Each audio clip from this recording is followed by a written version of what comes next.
Hi, so today I have Awab on the podcast. So Awab and I met 2 years ago, three Three years years ago ago. now, Yeah. in school, and we became friends. Not straight away. I think within a month ish. Within a month, we became friends. Yeah. We thought he thought we were gonna speak the same Arabic, but we didn't because I'm Lebanese, so my Arabic's very different from his. Yeah, I speak Khaliji Arabic, which is the old Quranic Arabic. Yeah, and I I- speak. I don't know. It's more like What do we? it's like influenced by like French and Turkish. Yeah, And it's like colloquial Arabic, yeah, if exactly. you would. So what's interesting with Awab's life right now is he's writing poetry Now I at the wouldn't say moment. writing. I would say Well, it's more like experimenting with it. yeah, okay. So Yeah. you're experimenting with poetry. So what's the style? What's the So I think there's like three different types of poetry. Okay. So there's narrative, dramatic, and lyrical. Okay. So I'd say mine is more of like a lyrical poetry, but it's written in free verse. Okay. So there's different types of poetry, like different ways you'd write it. So there's free verse, there's like haiku, there's rhyming, there's iambic pentameter. Okay. Yeah, but I think for me poetry isn't really about like writing something for other people to read or something that I would publish. It's more as a way to express what you're feeling. It's a way to collect your thoughts, wouldn't it be? Yeah, it's a way to express your feelings and as a good way to describe what's around you and the situation you're in right now. Okay. By situation, I mean like the environment you're in and what's happening around you. Yeah. That's interesting. I mean, I've never written poetry. I don't think I have. I'm I'm not thoughtful enough to write poetry, maybe, or I don't have the vocabulary to write poetry.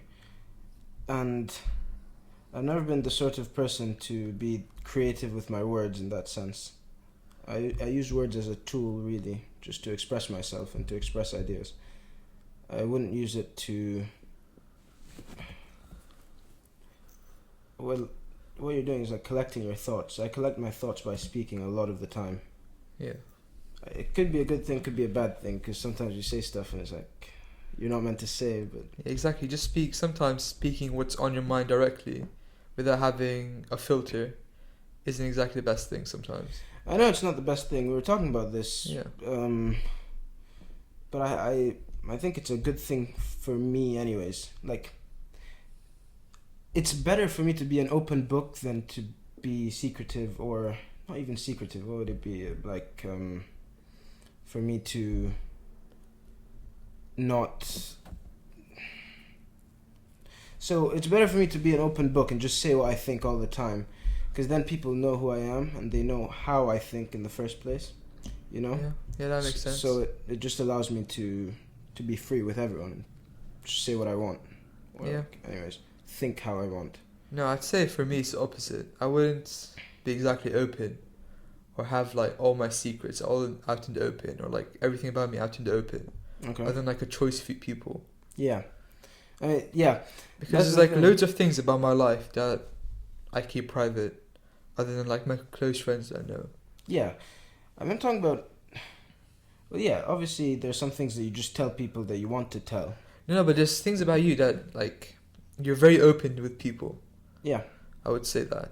I try to do that all the time. I try to Yeah. make a point of it. Like, sometimes it's uncomfortable to tell someone that's just asking you a question and you don't really want to answer, but I force myself to tell them the truth. Well, I try to, anyways, as much as I can.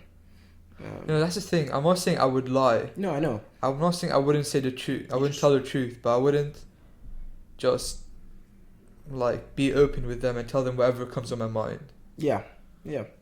So I would choose what I say carefully Yeah, most of the times to random people. But if it's someone I'm close to, I'll just be honest and have no filter. yeah. Obviously, it's not. The thing about it is, I'm not just saying stuff. I'm not rambling. I choose what I say carefully, but I say it anyways. I'll tell people anyways. I'll just speak. Yeah. What I try to do now is usually I struggle to have conversation with people I don't know, right? So what I've been trying to do recently is just talking about stuff that I find interesting straight away.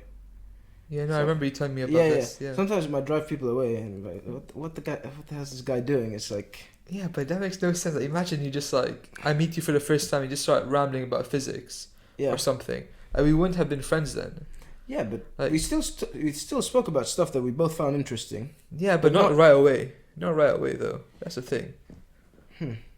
I think there has to be like a build up at least. You have What- to get to know the person a bit better. What did we talk about? We hung out. You played music, probably. Yeah, I think we bonded over music. We like the same type of music. Yeah, you like Afrobeats. No, but at the start when you met, we didn't. It was more of like hip hop, R&B, and soul. Yeah, that's something I like as well. Yeah, Like, yeah. I And can then talk about as we came closer, I think in upper six, like early upper six, we got into Afrobeats. that. Yeah, bro, Afrobeats are nice, Yeah. man. Yeah, exactly. Who do you like in Afrobeats? Obviously, you have like the classics like Davido, Yeah, but I'd have to say Burna Boy or I Wizkid. like Burna Boy a lot. Burna Boy or Wizkid. Yeah, Burna Boy is nice now. Yeah. Like he's blowing up everywhere. He's not only blowing up. He in was on Africa. Justin Bieber's new album. Really? Yeah. His verse was like very short. It was like less than half the song, Okay. but he was still featured on Justin Bieber's album, which is obviously a great achievement Yeah. for East From African. West African. West? Yep, he's East Nigerian. Africa is Kenya, Yeah, yeah. and West African is Burna Boy is Nigerian. So Yeah. Okay. Rapping Nigeria. Yeah. Yeah. Most of the good Afrobeats come out of either is Nigeria, and what's the other place? Is it, no, it's not Uganda. Is it Ghana? Are you talking about Ghana, yeah. Yeah, I mean, I don't know any Ghanaian singers or rappers. I just know the Nigerian ones, obviously, because I lived in Nigeria, so I know Davido, I know Wizkid, Burna Boy, Techno. So Yeah. the mainstream ones, I used to listen to some of their music. I didn't listen to much Afrobeats, like, to be honest. I just a bit of them. Yeah. There's like a guy called Ianya. I also listened to his music. Otherwise, I wasn't really. I actually started listening to Afrobeats more when I met you than beforehand, and I lived in Africa. Yeah, since we would always just like most of the time it would just be us like chilling together, just listening to music together. Yeah, it's a nice thing. Music, Yeah. music's interesting. I mean, Music is basically poetry as well, isn't it? to some degree, I Yeah. guess. Depending on the music, Yeah. it is poetry Hmm. as well. Yeah. So I don't really know. This is quite unusual, like talking with a microphone and it being filmed this time. Yeah. I'm just making like a normal conversation. I'm just ignoring that the camera and microphone is there. I'm trying to do that as well. Yeah. I mean, when it's just a microphone, it's so easy because you just sit there and you, like in your pajama or something, and you're just talking. Yeah. But now, like, yeah, I kind of have to just like at least wear a shirt and. Yeah, no, I was chilling in my like boxers and my Barcelona t-shirt. Yeah. And you don't like them either. Yeah. Yeah. I love Barcelona because I like Lionel Messi. I don't like Lionel Messi as much as I like Ronaldo. Yeah, obviously, that's not. Like, we both disagree on this, and I Yeah. think Messi, if you look at stats, Messi is the better player. But other than stats, you don't have really anything else to go off of. Does that make sense? Well, not really, because when I want to look at stats of a footballer, I look more at a ratio rather than raw numbers. Like Yeah. if someone's played since they were 18 and they've played like, and they're like 36 now. So sort of, I think Ronaldo's 36, right? He's scored more goals than Messi. He scored like 40 more. He's at 770 or 776. Yeah, I remember, and then he's played a 780. few hundred more games. But he's played 150 more games. Yeah. And the thing that they say about them is, like, Ronaldo played in 3 different leagues, so it takes adjustment. It takes time to adjust and everything. 4 different leagues now, because he started in the Portuguese one. Yeah. But he didn't play much in the Portuguese. Went Portuguese, then English, then Spanish, then then Italian. Italian. But also, like, probably his toughest time must have been at when he was at Sporting, because well, he was just starting off, so he has to pick up the pace, and then, well, maybe his starting time was when he went to Man United, at the start of Man United, because like Alex Ferguson, it's the more skillful you are. Like Ronaldo uses skills to dribble people. He doesn't just use like plain technique. Like Messi uses a body feint and acceleration, deceleration. He'll take you on. Ronaldo uses more of skill moves. Like he does a step over, he does another step over, he does a flip flap, and he can take you on and cross a rabona. A flip flap. Yeah, it's like a elastico. It's you basically hit it one side of your foot and then you hit it with the other way. So like you go like this. Yeah. But the thing with Ronaldo is when Alex Ferguson was having that, the strikers didn't know what was going to happen. So if Ronaldo's dribbling, the striker has no idea, okay, am I going into the box or is he going to do another step over? Or is he going to cross with his left foot or is he going to do a Rabona cross now? It started confusing the strikers. So if you see the development of Ronaldo, the reason he stopped dribbling as much was because he wanted to become a more effective player. So he wanted to impact the game in a way that would reflect in statistics and would actually help his team out. Which is why he's like incredibly successful. And that's why he has a lot of assists. Like at Man United, he started at, I think it was right wing, not left wing. When he went to Real Madrid, he started off as a striker, then went to left wing, then moved back into striker. But when he was in Real Madrid, he became really a scoring machine. Because at Real Madrid, he scored more goals than he played games. Yeah, so he averaged more than one goal a game. Yeah, he averaged more than one goal a game. He played like 400-something games and scored 400-something but higher goals, which is ridiculous. And that's where he really, really took off in terms of goal scoring. United, he was scoring a lot of goals, but he was also giving a lot of assists and he was scoring loads of free kicks. Then when he went to Real Madrid, he just became a juggernaut at goals. And then he moved to Italy. When he moved to Italy, he also kept on scoring. Obviously not a goal per game because he was like 33 when he moved. But basically like he was involved in almost a goal a game. So goals plus assists, almost a goal a game. Now the difference is Messi has played his entire career at Barcelona.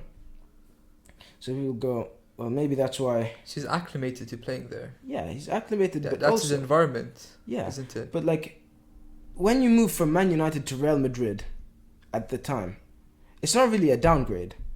You're not downgrading, and it's not going to be too hard to adjust. In Ronaldo's case, it took no time to adjust. Straight away, he started by scoring goals. Straight away, he fit in.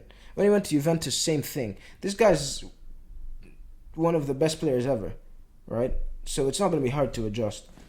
And I don't see it as an argument for why it'd be better than Messi that he moved from country to country.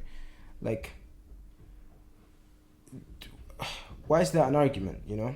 Except for maybe the adjustment period, which would be like, what, 1 season or less to adjust to start playing properly.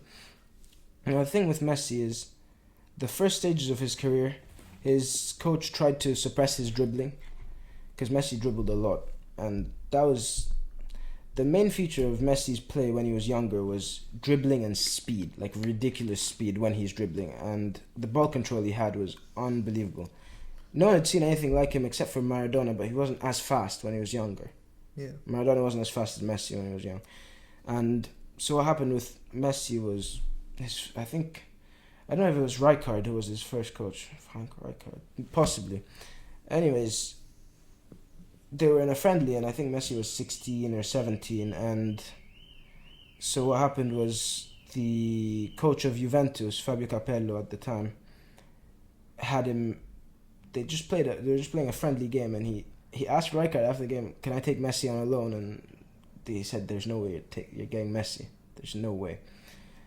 Then after a bit, Pep Guardiola came in 2009. I think Messi was 21 or 22, and that's when Messi exploded. He erupted like no footballer's ever seen, ever. So he went from being this fantastic player. Like, he dribbles like 5-6 defenders and scores. He had a good goal-to-game ratio as well. But in Pep Guardiola's period, Messi had way more than a goal a game. And he was basically involved in 2 goals a game. So he wasn't scoring 2 goals a game. He was like assisting. Scoring, assisting. Basically every game. He went on the hottest streak ever in La Liga. Goal-scoring streak. Like, consecutive games. Yeah. also, one of the most ridiculous stats is him scoring 91 goals in a full year. So, for example, last year the top scorer was Lewandowski, and he scored 50 something. So almost double, but not really double, but almost double. He scored 91 in that year. Yeah. Obviously, he had the Copa America, I think, as well, so that gave him a few extra games. But that's still ridiculous. He outscored full teams. Yeah. He literally outscored most teams in Europe. I think that season he'd outscored Chelsea. He'd outscored so many teams that year, and they won the Champions League, and they won 6 trophies. And then Pep Guardiola left. Anyways, Messi was the fastest player to ever reach 1,000 goal involvements, and Ronaldo's just done that like 2 days ago. That's ridiculous, seeing as he's still 33 or 32. Maybe he's 33. I don't know. I'm not sure.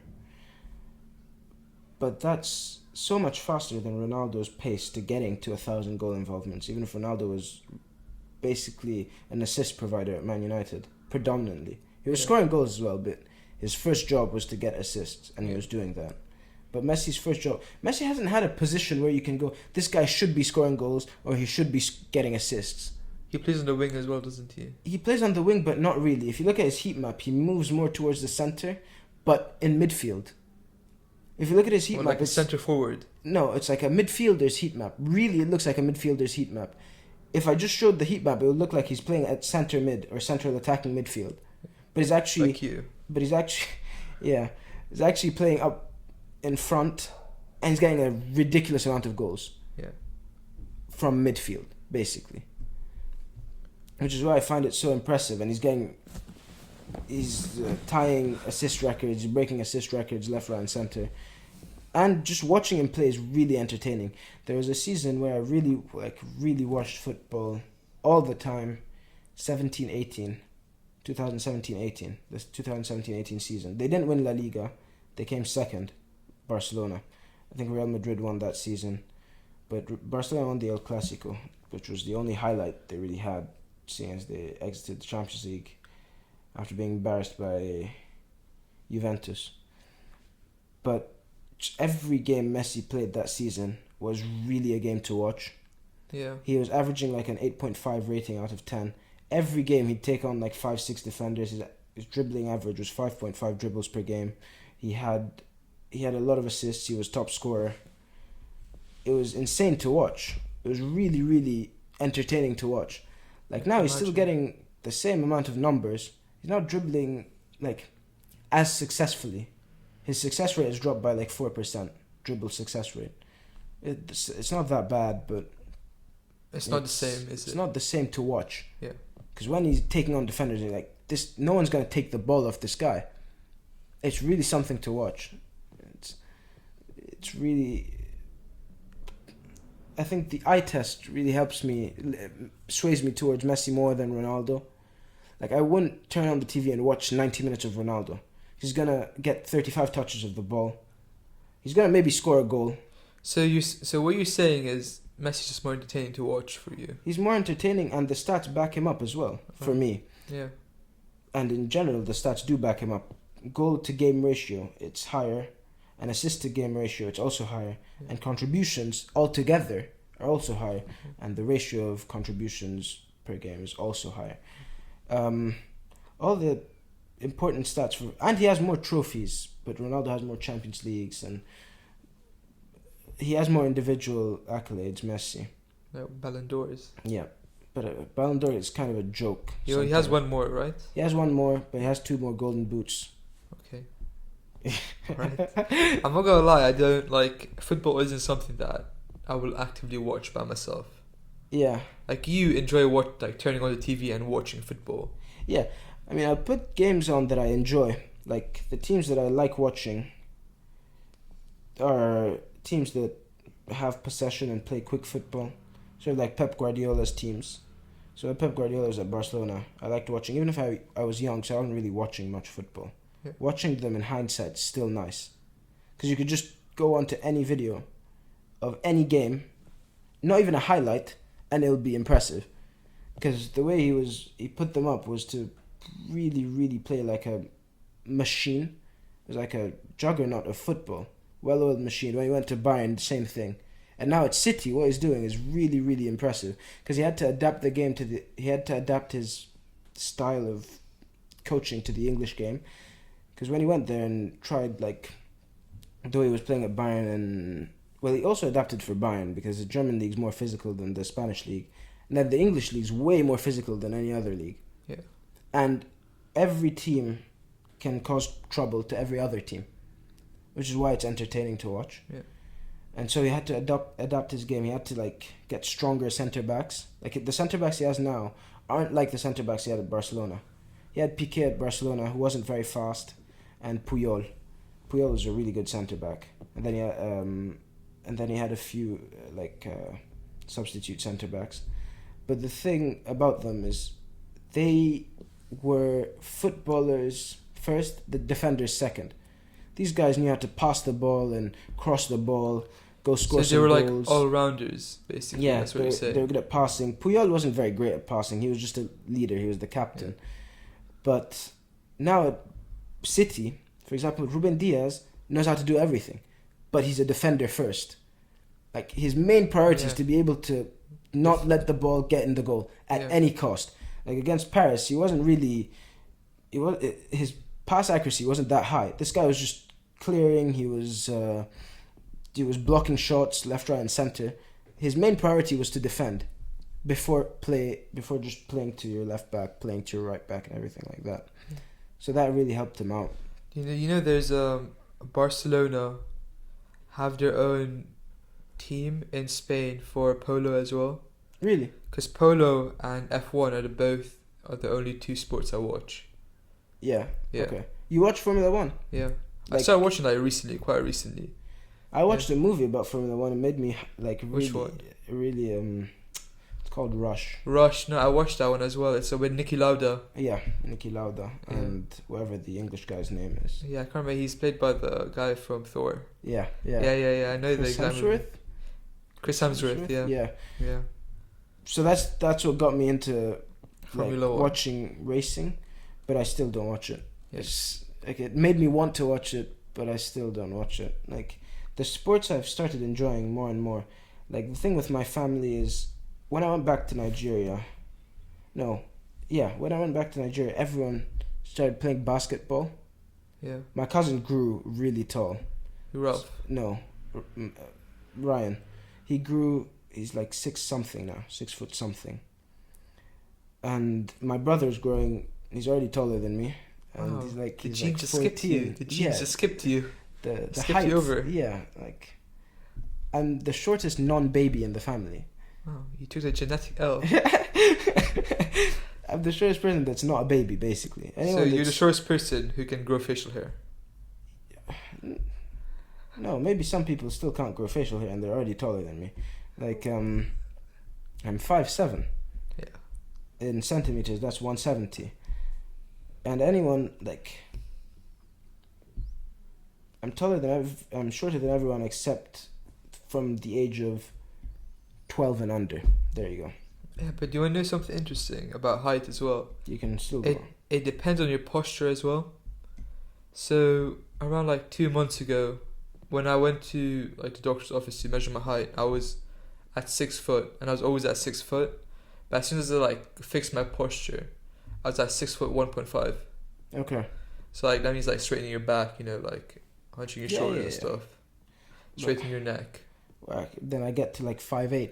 Yeah, it's still an L, but it's better than being 5'7". Yeah, I mean, because it depends on your spine, isn't it? And if your spine's like curved, you're not going to be as tall as you can be. Yeah, you told me like you found out that you're going to keep growing for a while. Yeah, right? yeah. So I went to the endocrinologist this summer in August. Mm-hmm. So I found out I'm going to keep growing till I'm 25. Yeah. Yeah. So you're trying to hit the 6'3" mark or something. No, I don't want to be 6'3". I think that's too tall. I say like I'd sell for like 6'2". 6'2" is like alright. It's like average. Average? No, it's not maybe average. in the Netherlands. No. I'd say it's like a decent height. I think Netherlands have an average of 6 foot or 6'1". Yeah. The average height's 6'1". that's enormous. Like everyone's your height. Isn't that also like isn't like the average height rate over in Nordic countries as well? Yeah, Scandinavian countries as well. Yeah, Sweden and stuff. It has to do with nutrition a lot. Yeah, Like what you eat. nutrition and lifestyle as well. Yeah. Also, if you look at them, they're relatively less stressed. As well, if you look at their lifestyle and like the governmental policies Okay. and how they live, like lifestyle basically is less stressful than people who live in London and New York, say for example. yeah. 'Cause I said stress has a massive impact on your life. So if you just look at males, for example, the more stressed you are, the less testosterone you have. Okay. So testosterone is like it's impacted by many things like smoking, sleep, Eating chicken. nutrition. Yeah, it's where you eat, Yeah. and how you live as well. So the more confidence you have, the more testosterone you have as well. Mhm. Like it's crazy to think about that. Like so, the more confident you are, the more open you are, the more testosterone your body will produce. Mhm. Yeah. Yeah. I mean, testosterone is an interesting thing. There are many. What was it? There were studies that were conducted to find out like what affect guys' testosterone Yeah. in terms of just in the moment, like what would make guys. What was it? No, it wasn't testosterone. I think there's a psychologist, an evolutionary psychologist, who wanted to find out what would get guys more excited. I don't know if he was checking their testosterone levels, or whether he was he was getting enzymes and checking something. It's possibly testosterone levels. Wouldn't it make more sense for him to do a brain scan and see what part of the brain lights up? No, but he wanted to do the experiment. He wanted to do required having a sports car.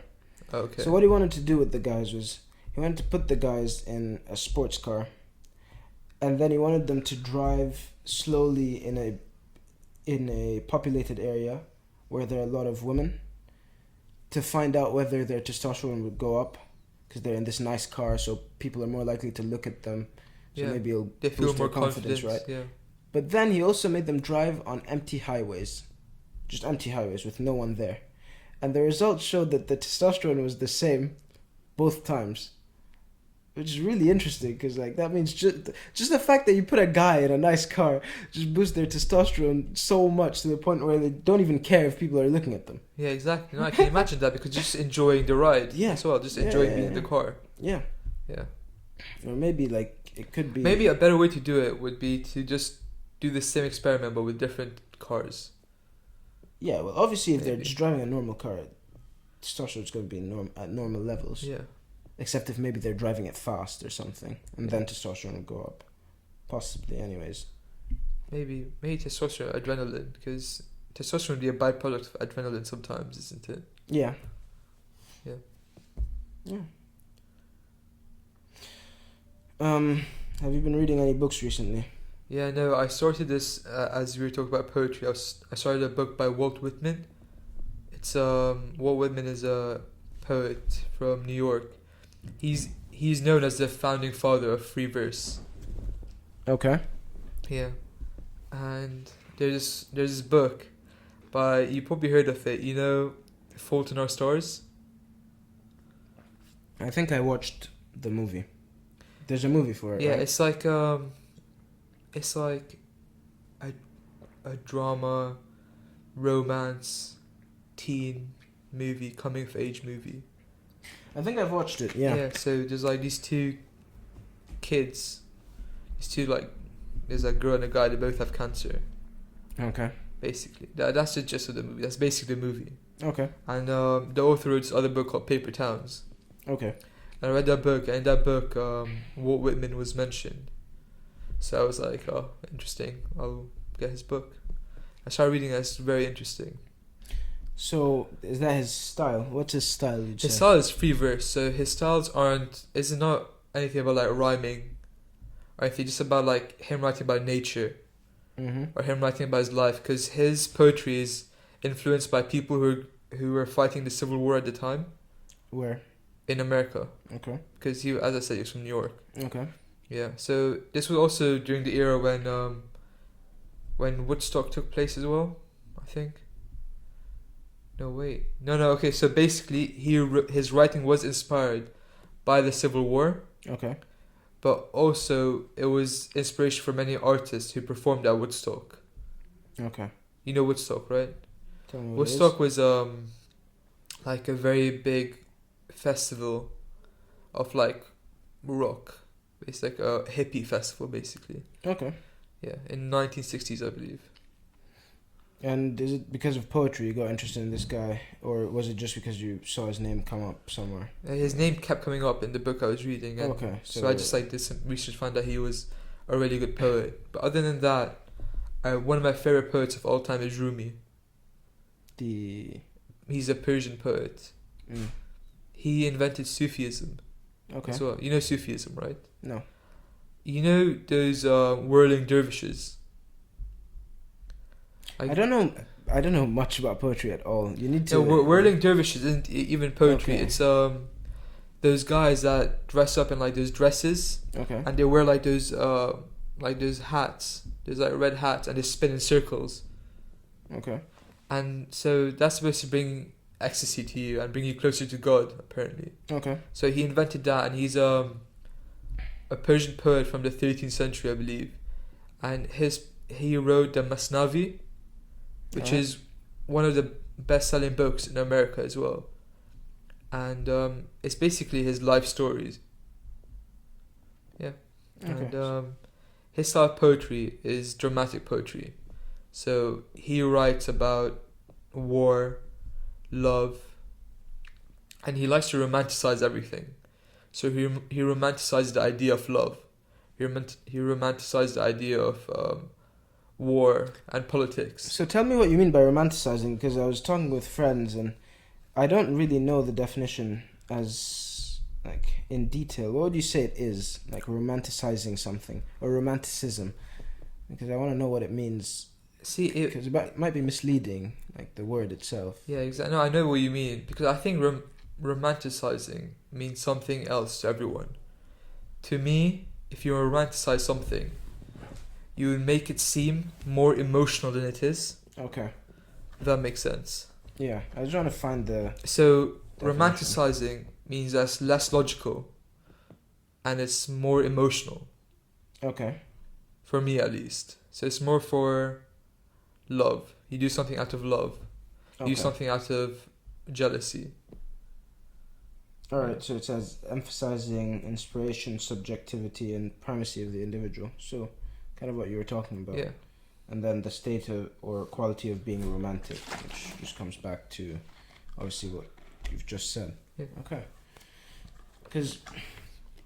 But the thing is, most things in life, sorry, not love. In life and love, probably, can be romanticized. Okay. Like, life itself can be romanticized if you want it to be.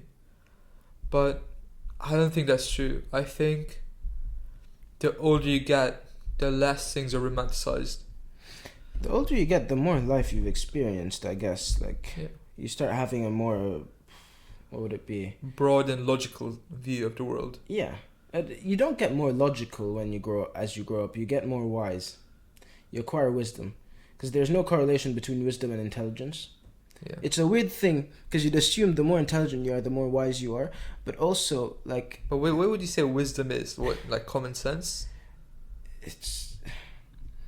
Would you say it's possibly a combination of common sense and knowing what to say and do when you're supposed to say and do it? Possibly. I'm not sure. It's being sensible in your decisions, possibly. I say this because... So you're saying being able to make the right decisions? Being able to make not only the right decisions, but there's decisions that are more... Depends on your situation. So if you want peace at that time, decisions that are more conducive to peace for yourself and for the people around you, for example. Whilst if you're smart, it doesn't really... There's not a correlation or a direct correlation between intelligence and wisdom. Because also when you're intelligent, it's easier to lie to yourself No, you can create a more elaborate lie for yourself. Yeah, If you think about it. you can convince yourself something that's not true. Yeah, something that someone else wouldn't be able to convince himself Yeah. of. So that's why if someone is clever and is caught in a bad habit, for example, they can convince themselves they're doing it for reasons that they can reason towards with time. So you can have a logical chain of thought to get back to why they're doing what they're doing, why they're smoking, for example. And they can reason back to it. And it creates a better web of lies that's harder to dispute than someone that's just like, yeah, I'm just doing it and because I'm addicted or because I like it, you know? So they can Because you can rationalize convince it. yourself that it's beneficial to you when it's like clearly not. Yeah. Just the lies are stronger Yeah. and they're more elaborate, which allows you to continue believing them. Like, intelligence can be both a virtue and a curse at the same time. Obviously, it can be, it's a good thing because it helps you out in life to be smart. Like, if you think about it, most people that go to university are smart, and I don't mean very smart. I just mean, if you look at them on the standard deviation of IQ, Yeah. they will be above 100, definitely, almost definitely. It also depends what you're studying, to be honest. Yeah. If you take a mean average, like an average, then If yes. you take average for university students, the average IQ for a university student is probably around 110 to 115. The average IQ of a master's goes up by maybe 10 points because people that are going to do masters generally are more intellectual, so they want to get into the more intellectual side of whatever subject they're doing. Then PhDs, you shift to another 10 points towards the positive extreme. Yes. So, for example, the average PhD so the average engineer, for example, has an IQ of 135, which is ridiculously high. Only maybe 15% of the population have that, if you look at the positive side of the standard deviation curve. Yes. And that means they process stuff fast, and it allows them to think on their feet. It gives you a on-field advantage to have an IQ that's around that. So the chart, I think, so this was conducted by, I think the data was collected in Canada, and they found out average IQs of people in general, to find out what that does to people. Like, no, not what that does. So if it would correlate to the type of work they're doing. So, what was it? There was a bracket of 135 or above, or 135. And the people that were in that category were like engineers, chemists, high-class lawyers, that sort of people. So people that are paid to sometimes think on their feet. People who have to process fast. And they have to problem solve, and they can have different questions to solve basically every day. And then as it goes lower, then there are some jobs that become more and more repetitive. Yeah. To not cause that much strain on your brain. Because, for example, and if you go higher, the highest in university, the people with the highest IQs would be the math professors and the physics professors. Yeah, that's understandable. It's reasonable because Yes. it's so math and physics are so similar to the patterns you find in logical thought that they almost overlap. So even if they overlap 90%, you find out that most of what's happening is common ground, and that's why their IQs tend to be quite high. Yeah. And obviously I find IQ interesting in the first place because it's a functional method. It's a functional method of measuring cognitive ability. Some people say it isn't, but it actually. So what they do, I think, is they take multiple. You can do an IQ test completely different to another IQ test, and it'll still be a valid IQ test if it's conducted properly. Because all you have to do is get some questions that require analytical thought. So they require a bit of problem solving, and not necessarily in the mathematical way of problem solving. So like, you've seen the ones where they have multiple words, and then tell you, oh, what's the odd one out, for example. Yeah, or the one where they make holes on a piece of paper. Yeah, and they tell you and they fold it, and you're supposed to see how it would look when it's unfolded. Yeah, and you're supposed to visualize that. Yeah. Is because they want to see as much as you have. They want to collect as much information from your cognitive processing as they have, as they can possibly get, and then from that they extract the common. They call it the G factor. Using that, they would then rank order you on a list of people. So the bigger the sample size, the more accurate the score will be. And then they rank order you. And then the higher you are, obviously the higher your IQ will be when it comes out. And the lower you are, the lower your IQ is going to be. See, many people say that the university system is unfair because where you go to university is based on what you write on one piece of paper at the end of the year. So would you say that they should factor in what your IQ is when giving an admission to university? I don't know if they should factor in what your IQ is because, for example, if someone works hard, if someone's a hard worker, you can basically work hard enough to push something that you'd call sort of, in inverted brackets because it is not entirely accurate, your functional IQ by 15 IQ points. So if you work harder than someone else, you can work the equivalent of 15 extra IQ points. Yeah. You understand? So if someone has an IQ of 150, someone has an IQ of 135, but the person with an IQ of 135 works much, much harder than the guy with 150. Yeah. They can have the functional equivalent of 15 IQ points, which just brings them back to basically 150, you know? So I don't know if they should do IQ tests. I think they should. So admissions test is a good way of doing it. The way, like, you know, Oxford, Cambridge, and I don't know about American unis, if they do entrance tests. They kind of do SATs, right? Yeah, they do SATs, there's also the ACTs. Yeah, so they have, those are sort of IQ tests because you can extract. And then also when most universities you apply through Common App. Yeah.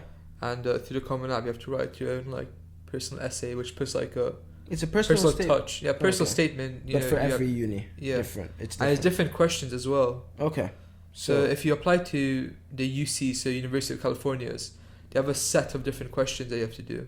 Okay. You have to write like 800 words each or 500 words each. Yeah. Something like that. I think, what's it called? Imperial has I think the closest thing to an IQ test once you apply and if you get into the interview stage. Because they really have something similar to an IQ test. I mean, I haven't done it, but I've heard people talk about it, and it's quite similar to what you'd see in IQ tests. Yeah. Like they ask you analytical questions, and you're meant to answer them. That's the same for London Business School. So Really? LBS is it's top 3 in the world for business and economics. Yeah. So both of them, and but they only do masters and majors. Okay. So when you apply for a master or major, you have to do their own entrance exam. Yeah. Which has different stages. So there's essay writing stage. It depends on the course, obviously, but there's an essay writing stage. There's like analytical and cognitive stage. Okay. So, which is, I think would be probably similar to an IQ test. Yeah. All of those together becomes similar to an IQ test because and they also have to see. There's also like a mathematics portion. Okay. So you have to revise for all of these and like study all of these and do the exam. But see, for the cognitive and analytical side, you can't really revise it. You can. It's more like common sense. Yeah, but you can also familiarize yourself with it to a point. True. Even if, like, because if you've never seen it before, you don't even know where to start thinking, in a sense. So just to familiarize yourself with it, you just go on just any non-verbal reasoning test, look at it a bit and find out whether just what's going on, you know? And it just helps you it helps you in anything to familiarize yourself with it, you know? Even if practice isn't going to help too much. Oh, you're going to find this interesting. In the 1990s, Goldman Sachs, which is an investment banking firm, used to give out IQ tests to your junior incoming analysts. Okay. So the analysts who would start, like junior analysts who would start in summer, would have to do an IQ test before they entered. Okay. so they could like look at your cognitive ability. You know, they banned IQ testing from firms in, I think, in America or Canada. So what they do is now they just found a way around it, and they just call them general cognitive ability tests now. Basically IQ tests, but just legal. But they need to do them just so that they find out, because you need to find out if someone's going to be either a liability to your firm or they're going to bring in money, if they're going to be an asset or a liability. Yeah, if they're going to be an asset or a liability. Exactly. It's important. That's how firms operate. If you want a firm to be successful, you need to make profit. You need to make money. Yeah. You can't just. It's not a charity, is it? Yeah. Exactly. And another thing I found interesting when I was like doing my internship at JP Morgan, they did because I didn't go through an interview stage. Okay. So they gave me like a mock interview, so how it would be for a real candidate. Okay. Because I was summer intern. So one of the questions that my interviewer, this woman named Mrs. Stumer, liked to ask at the end of the interview was, tell me a joke. Okay. And 80% of the time, the person would not be able to tell a joke because they would be so bewildered. Yeah. That she's asking me to tell me a joke. Because that would show that you can think on your feet. Yeah. And that you're more relaxed and not too uptight. Yeah. I mean, it'd be weird to put someone on the spot and tell them to tell you a joke, right? Because sense of humor is also not a thing that everyone has. Exactly. But it could be a generic joke, though. It doesn't have to be funny. Oh, okay. Just any joke. Yeah. Okay, just tell me a joke. So it could be a knock-knock joke. Okay. Whatever. That's like an icebreaker at the end of the conversation, just to find out whether your brain has fried or whether it's still functioning, right? That's interesting. That's an interesting way of interviewing people. It also must help sort them out for her. Exactly, because there's thousands of candidates, isn't there? Yeah. I mean, I find IQ very interesting because, in America, you can't be inducted into the American Army with an IQ of less than 83, and that's around 15% of the population. That's a lot of people.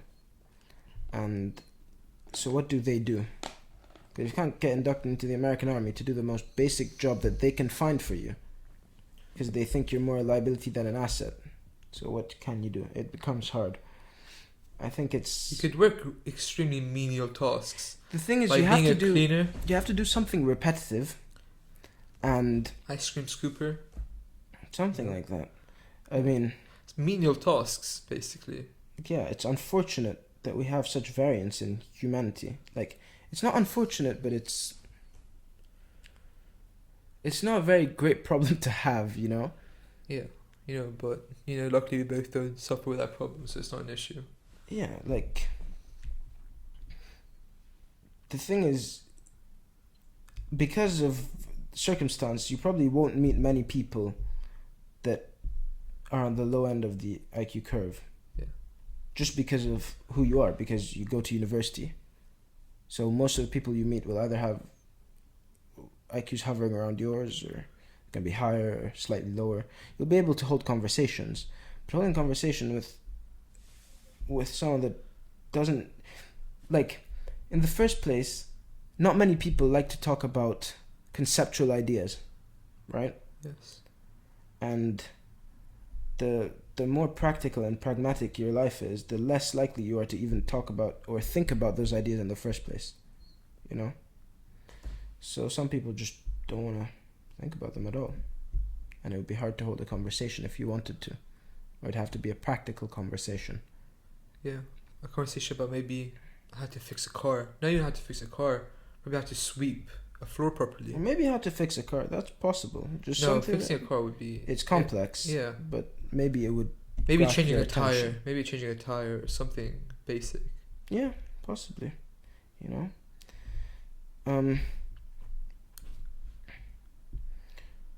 mean, I really do find cognitive testing interesting. Psychometrics. I wouldn't pursue it as per... I wouldn't go into psychology to do psychometrics as a master's and then be a psychometrician. but I still find it interesting. Wait, Nabil, I have a question for you. Yep. You've changed what you want to do at university or higher education Yeah. over the past few years. So when I met you, you wanted to be an architect. Yep. And then you wanted to become a physicist. Yep. And now you're doing engineering. I still love physics. So I'm like confused. Like, what do you see yourself? What do you see your life being 10 years from now? So when you're 28, where do you see yourself? That's a loaded question. First of all, I want to see what I would like to do in university. What I would like to do in university is physics. I find it more interesting than engineering because I like the concepts. I like grasping concepts more than I like learning about materials, for example, because materials is a part of mechanical engineering, for example, that you have to do. And you have to do a lot of practical work and stuff like that. I like theoretical work because I like thinking about ideas a lot. What I think, I have very elaborate, it's not elaborate, well, I'll say it. I was thinking, best case scenario, I do a physics bachelor's or master's, so 3 or 4 years of physics. Then after that, I do 1 year of engineering, a 1-year master's in engineering. So double masters. Yeah, so just 1 year extra at the end. No, I know, a double masters. And then go into engineering. So you want to become an engineer? Possibly. I'm not certain. That, see? I'm surprised. Yeah, but the Where? reason I'd want to do Nigeria? that In London? is not because I'd start off here, like I'd start off working jobs here, and then I'd try to open companies later on. Yeah, just to get experience of how it is to work for companies and how a company operates. Yeah, just how a company operates, how an engineering company operates, because I think I'd like to be part of a research and development team, for example, to develop just to do proper research with companies or with universities. Like, it's not likely, but it is definitely a possibility, but still not a likely possibility, that I could enjoy teaching. I don't see myself doing it, but I'm saying it's obviously a possibility if I do physics, It's always a possibility because that's what a lot of physicists go into. But with a physics degree, most of them don't even go into physics after. Most of them go into engineering and software development. See, that's the thing about physics and maths. It opens your door to loads of possibilities. So with physics and maths, you can go into investment banking. Yeah. You can go into software development. Man City have a hedge fund. The person that deals with their hedge fund is an astrophysicist, right? Yeah. He's a young guy. The one who runs City Football Group. Yeah, he's an astrophysicist. Yeah. A lot of people that work on Wall Street are also, obviously there are lots of investment bankers and stuff like that, right? Lots of people who work on Wall Street either come from 4 backgrounds. So one would be physics and maths. Yeah. The other would be economics. Yeah. There would be business. Mm-hmm. And then you would have like people who come from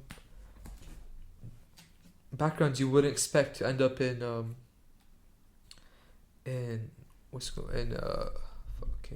investment banking. People who were doctors. Okay. Lawyers. Yeah, I think lawyer would be common outliers. Yeah, even doctors. Like, imagine you're a doctor and you just go into investment banking. But I think, it'd be easier if you come from a finance or mathematical background, because it gives you like a quantitative outlook. But the thing, you see, what I like about physics, right, is I like a lot of things about physics, but this is a practical aspect of it. When you're a physicist, you kind of have to be a good mathematician. You have to be good with numbers anyways. So maths and physics go hand in hand. Yeah, but if you're a mathematician, that doesn't necessarily make you a good physicist. Yeah. because physics also you need to deal with concepts. So there are loads of math courses in physics, but there aren't many physics courses when you do a math degree. I don't think there are any physics courses if you do a math degree. I'm not sure. Yeah. I haven't really looked into a math degree. But it would depend on which type of math you're pursuing as well. yeah, like Statistical, mechanical. pure. There's some people do pure math. But the shift from architecture to a scientific subject anyways was because of how little science I found out architects actually do. Because at the start, when I applied, I didn't do much research because I always thought, okay, I'm decent at drawing, I'm okay at math, I'm pretty good at physics, I'm alright at these, so I'll do something that allows me to combine them, right? So I thought maybe architecture will do that, and I liked buildings, I liked structures. Yeah. So I remember when I met you and we were talking about like just life, and you showed me one of your first drawings you made was of Burj Khalifa, wasn't it? Yeah, when I went to Dubai. Yeah. It was just like joining buildings. It was weird and cool at the time. But that was why I wanted to be an architect, really. Also, as a kid, everyone wants to be a footballer, right? No. And so, most boys want to be footballers. I think I told you I want to be an Imagineer. Go on. Oh, yeah. So the Disney... Wait, not Disney. Disney. Is it Disney Engineers or something? Yeah, it's like Disney Illustrators. So they would design like rides in Disney World, and they would help make the movies, illustrate the movies, and that's really cool. Basically, like you just let your creativity flow. Yeah, I feel where engineers are allowed to be creative, the end products are usually quite creative. Quite creative and really fascinating. Like the outcomes are very fulfilling. Yeah, I guess it's fulfilling because the engineers actually want to work on those projects. Yeah.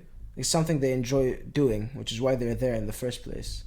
It's not just bureaucratic work and they're working in an office and stuff like that.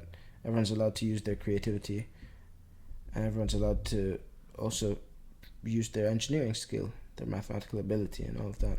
Yeah. But okay, so back to a lot of boys want to be footballers, right? A lot of kids in general want to be footballers. But it works out for very, very few people.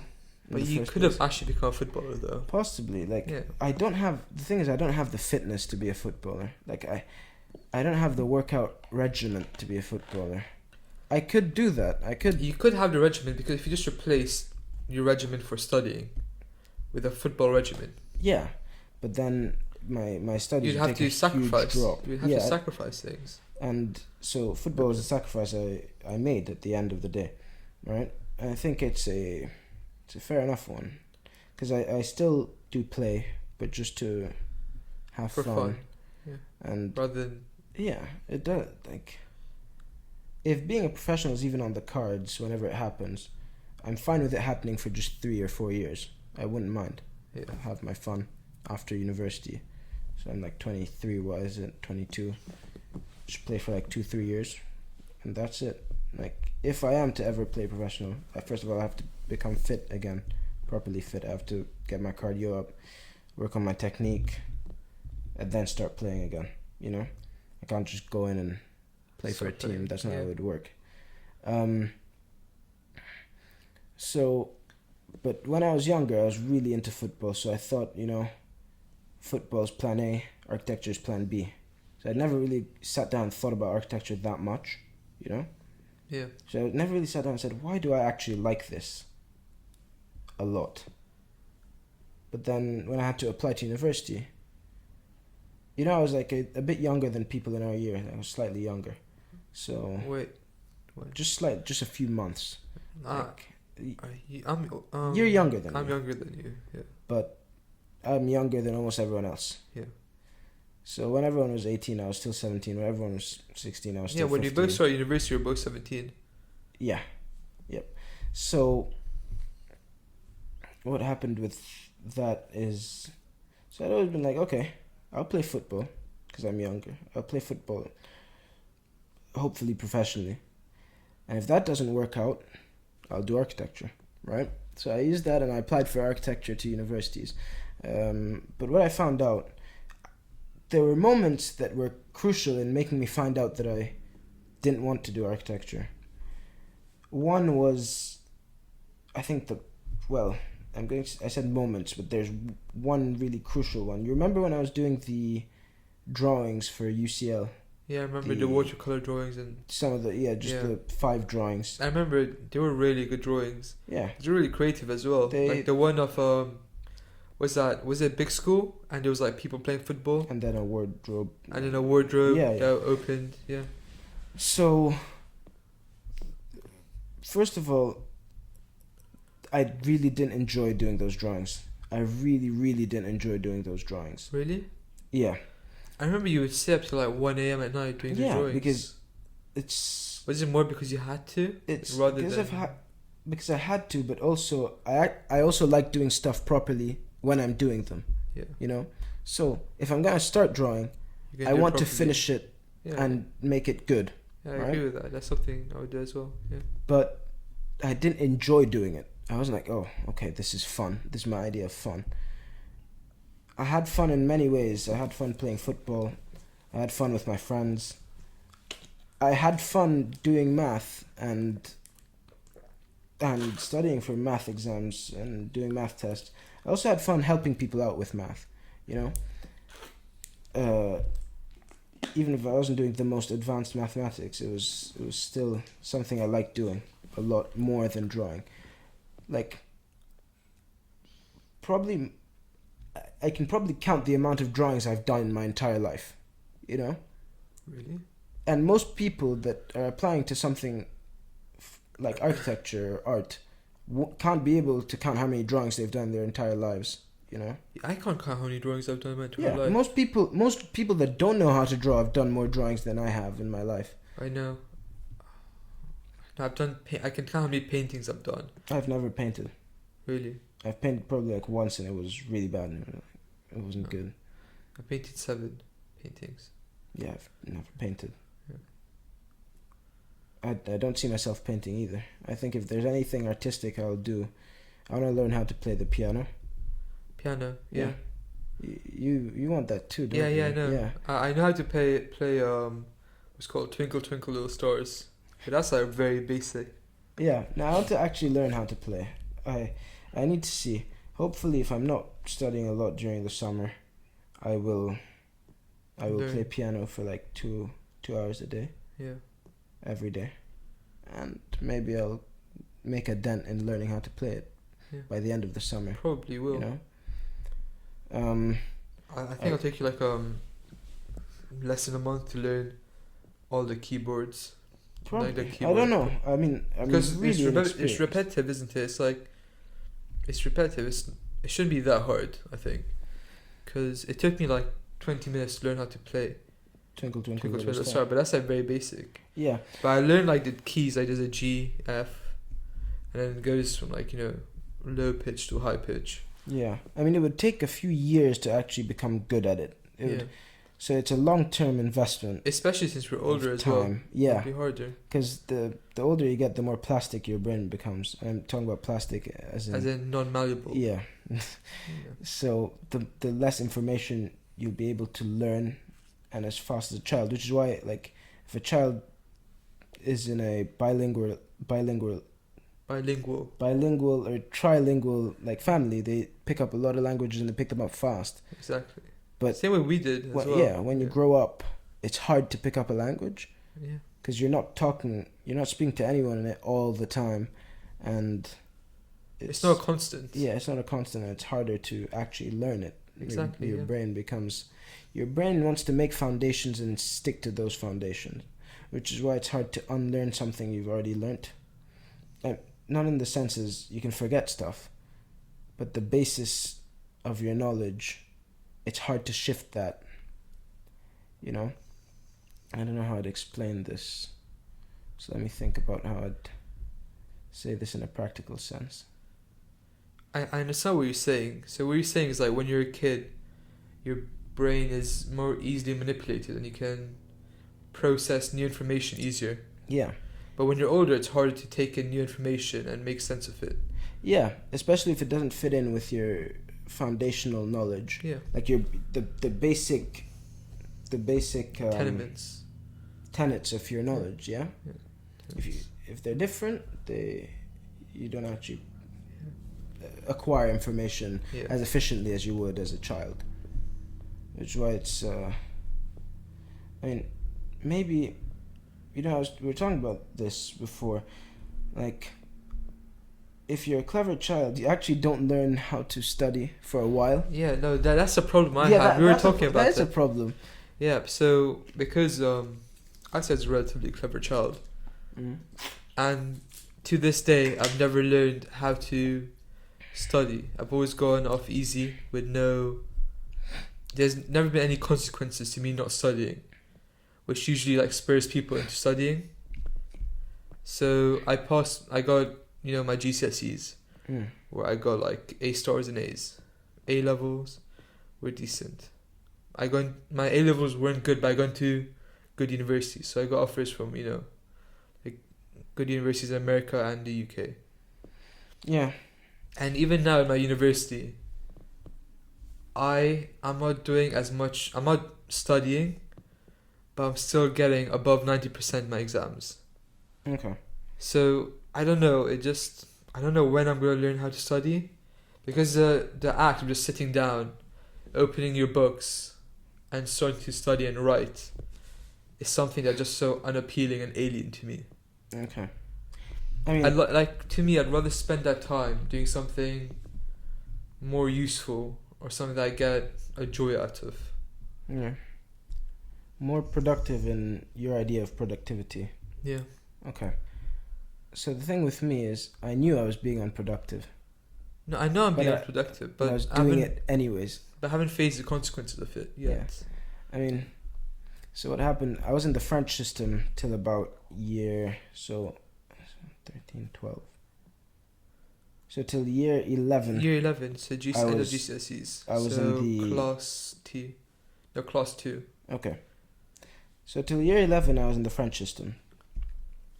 All the years up until year 10, I was an easy person to teach. I picked up information. And when it was time to study, I studied. Like when I needed to finish my homework, I finished my homework. When I needed to have like a revision for history lesson, I'd revise. It was not it wasn't like an issue. But I didn't go above and beyond in any year. I didn't sit down actively and choose to study. So, like if they'd set us homework in school, I just tried to finish it as fast as possible and go play games, video games or football, And so I didn't have a work ethic other than just finish my homework. And with time, I became faster and faster at finishing work, so I could actually finish it in the classroom whilst they're giving us the homework. So I'd finish homework, go home, and just play video games. There was a year, year 9, Apple had their press conference that year or the year before, and they announced a game called Vainglory, and I'd been playing. Now, I used to love watching the Apple press conferences, right? I really, because I got hooked when I used to, I don't know, maybe when I was 11 or 12, I started watching Steve Jobs' press conferences, and I really enjoyed them, the way he introduced the first iPhone. So this was me as a kid. I was like, and also, like, awesome. Speaking about Steve Jobs and Apple and Steve Jobs aren't that famous solely because of their product. It's because Steve Jobs was a marketing genius. He was very good at marketing. He's one of the best marketers in our lifetime. And that's the reason why he's so successful. It wasn't because of, the Apple was a great product. There are phones out there that are better than Apple. Yeah. Probably at a better price as well. Yeah. But just the way he marketed Apple and the brand he created around Apple. And also he knew what to get his his engineers to concentrate on. Yeah. Like he really focused on user interface. The size, how sleek it looked. Yeah. That was important. Yeah. Because if you pay a premium, your phone better look slick. You know? Exactly. And like there's a famous story of him. I don't know if it's the iPhone or the iPod, which he told them they can make it smaller. They declined. They were like, no. So he dropped into a fish tank. Was it? And bubbles came out of the phone. He said you can't make it smaller. Why is there bubbles? Yeah. Because bubbles mean that there's Air. space Yeah, inside. there's There's air space. inside. Wow. Yeah. There was an interesting story about him.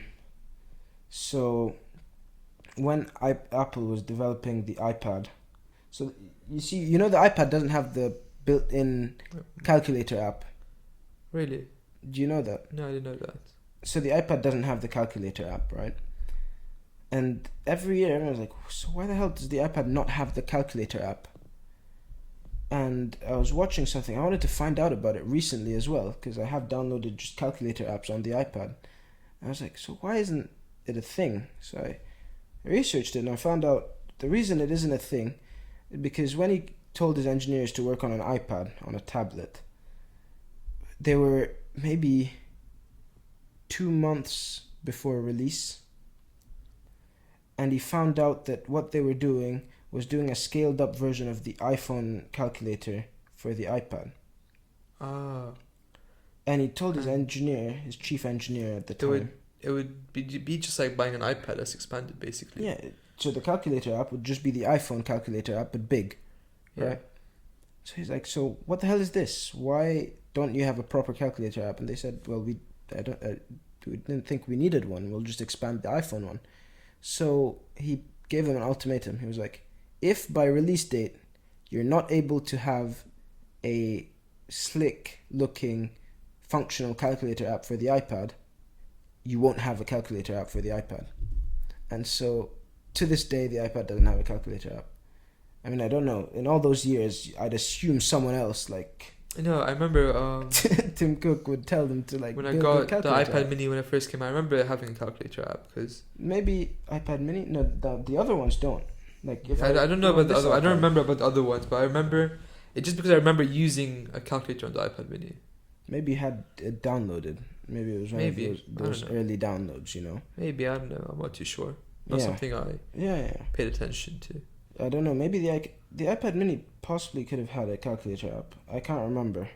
I mean, I've never had a calculator. I remember app it on was my the iPhone. calculator app because of the colors, isn't it? It's like the orange, Yeah, but that's not white, and black. But it was. I remember it being the the Apple one. calculator app. I'm like 90% sure.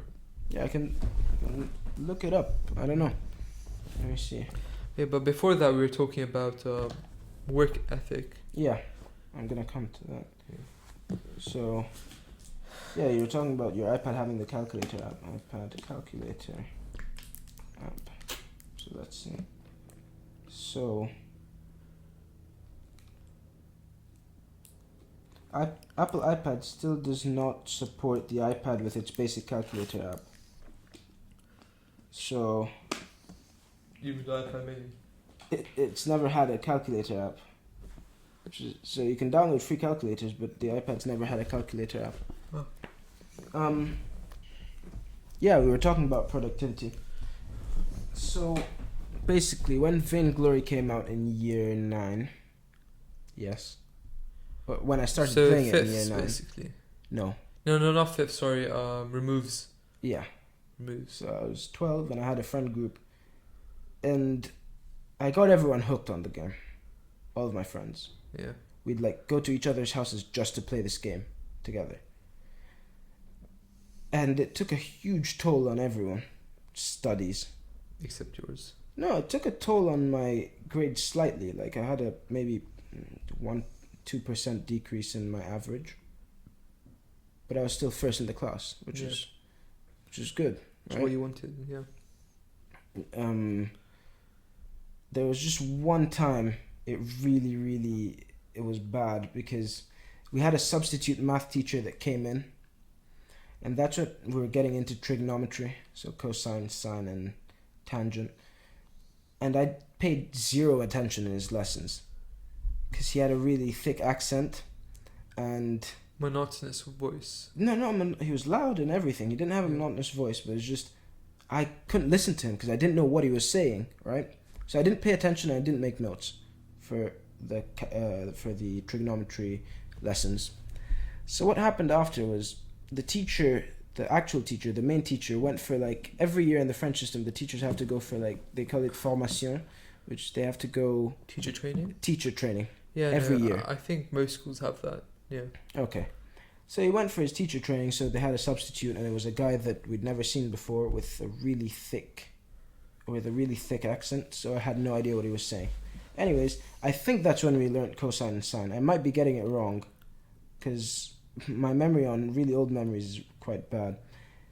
And so It's not a very significant memory either. yeah, so, well, it is a significant one because it's the only time I really got a bad grade in a math test.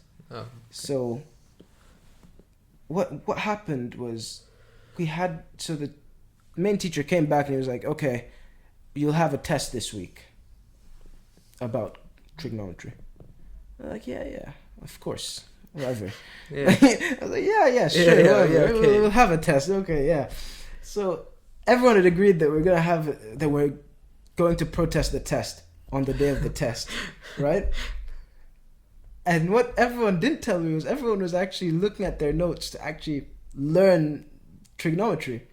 So everyone learned what was going on. I was just sitting there like a dumbass. I was like, yeah, sure, we'll do a test. We'll do a test, of course. Yeah. And so we got to the day, and I was like, are you guys ready? We're going to protest it, right? Because we usually, at the time, we could get some tests cancelled like that if no one was ready. Of course, the teacher doesn't want the average of the class to be 5 out of 20. Yeah.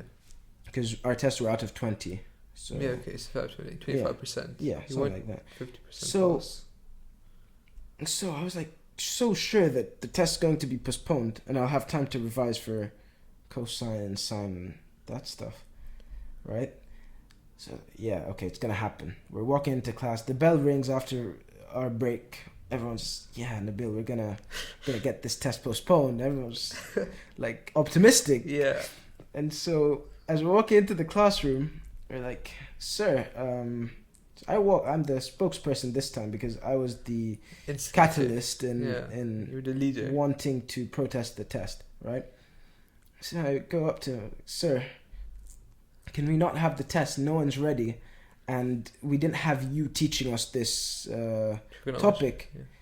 So he said no, right? He just said straight up no, and there's nothing you can do to convince me, right? And I was still there waiting for people to back me up because we were all standing and I was the first person in the line to walk into the classroom. I was like, yeah, okay, so these guys are going to now start telling me like, oh, I'm not ready and I'm not ready and we're going to have 18 students. Yeah. Everyone's going to be like, I'm not ready, right? They didn't do that. They just all walked in. I was just standing there alone like, oh, okay. This isn't going to be good. This is not going to be good. I hadn't made a single note. I didn't even know what cosine meant. Yeah. I didn't know what cosine meant. The first question was just finding cosine. It was like a tree and you're standing somewhere like across the tree. It was so basic. No idea. The only thing I wrote on that test sheet was my name.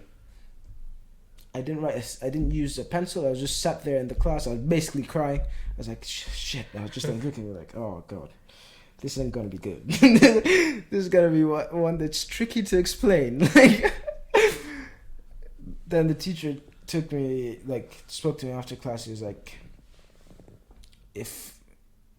I'll allow you to do the test again. I'll incorporate a trigonometry part to the next test anyways, because I know you guys didn't learn it with me, so I'll incorporate a small trigonometry part in the next exam, the next test, so that you guys can redeem yourselves. Basically telling me that I can redeem myself. I was like, okay, thank you, sir, and I left the class. So basically I got a 0% on that test. But then that was the first time I actually revised for a test. I just revised for the trigonometry because I wanted to know what trigonometry actually was. And I aced that test, and the one after that, and the one after that. And I was, in rank, I was first in math for that term, even with a 0, I was happy about that. I don't know if he counted the 0 or not, but I was first in math. And from then on, it was like, okay, every once in a while I'm going to have to do some work, you know? But then I never, the next year was the year of exams, and I was just playing around so much. I wasn't taking anything seriously. I was I get into some arguments with teachers just for entertainment purposes. I just like argue in Spanish with the Spanish teacher just to find out like Just for fun. how good my argumentative skills would be in Spanish, right? And that didn't help me out in the end because the year was assessed, so probably he was like, okay, this guy. Like, this guy. Now I can get one over on him, like, or not. Have your last say.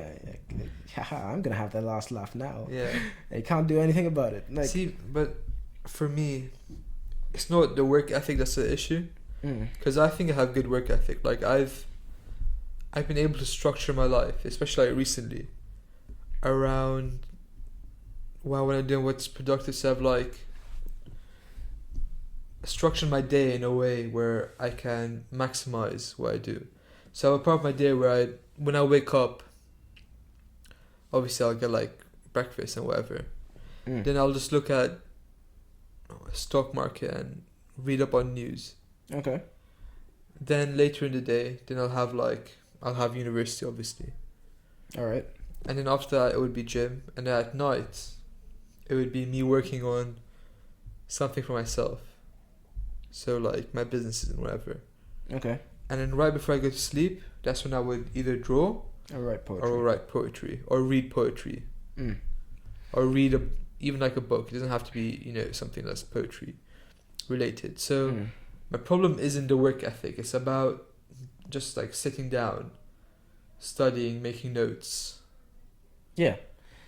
I mean, you understand what I'm trying to say, right? I do. Yeah. Like just the monotonous action of going through a lecture or because to me, just so dull and mind numbing. Yeah. I mean, so basically, after that year, I didn't study for my exams. In fact, I get them mixed up because we had the same professor, the same teacher. In French, you call it brevet, diplôme national du brevet, and you do that in year 10. So 1 year before the English system or do GCSEs. International system do GCSEs or IGCSEs, right? Yeah. So that's basically our early GCSEs, but that's our qualification before doing the bac, which is the IB, which is like the equivalent of IB or A levels. The French bac, yeah. Yeah. So that year, I'd stopped playing Vainglory because I was like, okay, I'm actually gonna fail if I play too many video games. But I still wasn't studying hard. Like I didn't revise for math, I didn't revise for physics, I didn't revise for any subject at all. I had still a pretty decent average first term, second term. I don't know what I did in second term. For some reason my Spanish average was really bad. It was like, I don't know, like 60%, and first term it was 90% or 95%. And second term was like 60% in Spanish, and I was like, whoa, did I just forget how to speak the language in one term? Like, what's going on? And my average was consistently around 85 to 95% for every single term I did Spanish. But then that term, I don't know what happened. I can't actually remember what I did, if I was just like really bad, if maybe that was just a very,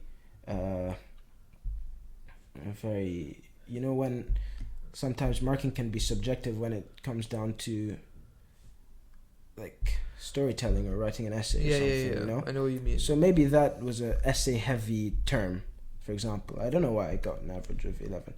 Anyways, I still didn't study until we did our first brevet mock. So when we did our first brevet mock, I hadn't studied as well again. And I aced math and I aced physics and I aced every other test. But we had history and geography, and I really liked the teacher. He was my favorite teacher. Because he was at the age where he was around like 50. His father had been in World War II. His grandfather had been part of World War I. So he had stories to tell. So he had actual stories from the wars, from his direct relatives. Yeah.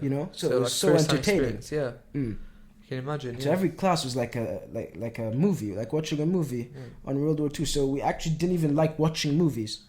He didn't make us watch movies because we were so entertained in his class. Yeah, by stories. And we were good students and we'd get good grades. Yeah. But then the exams came around, and I think I have no idea whether I did well in geography or history.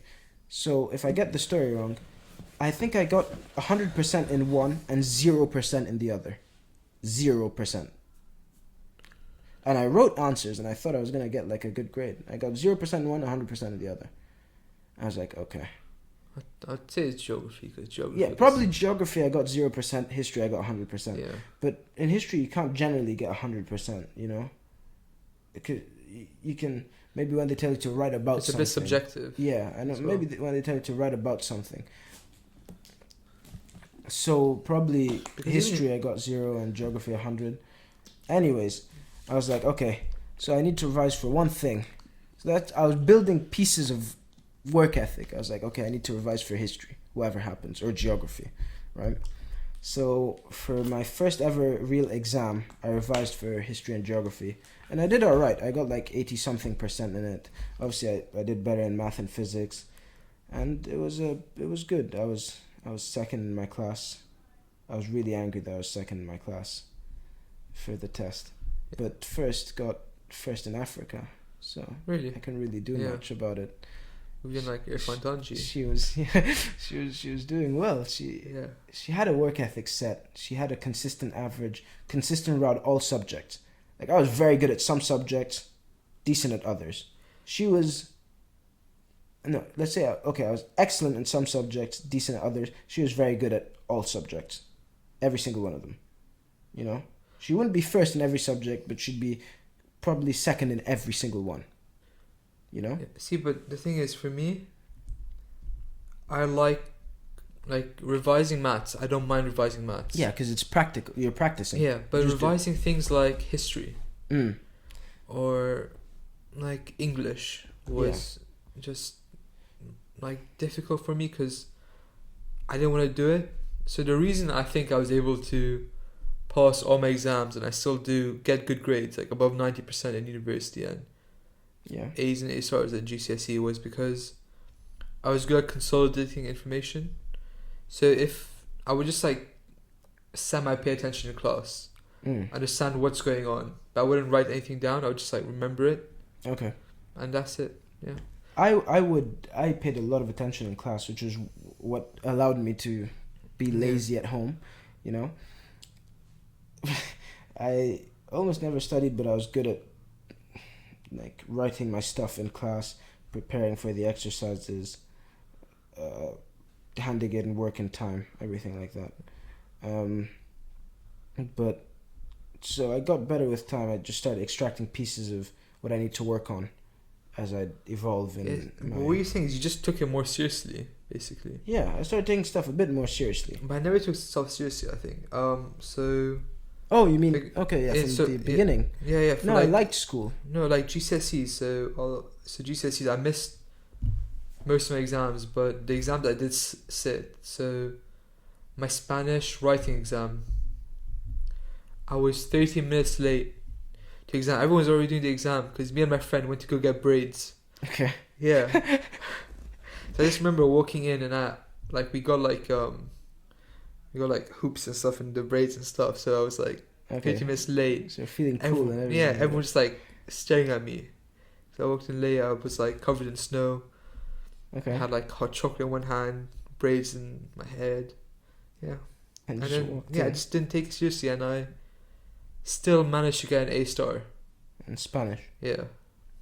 That's impressive. Yeah, but no, I took it seriously. I mean, I liked it. That's why.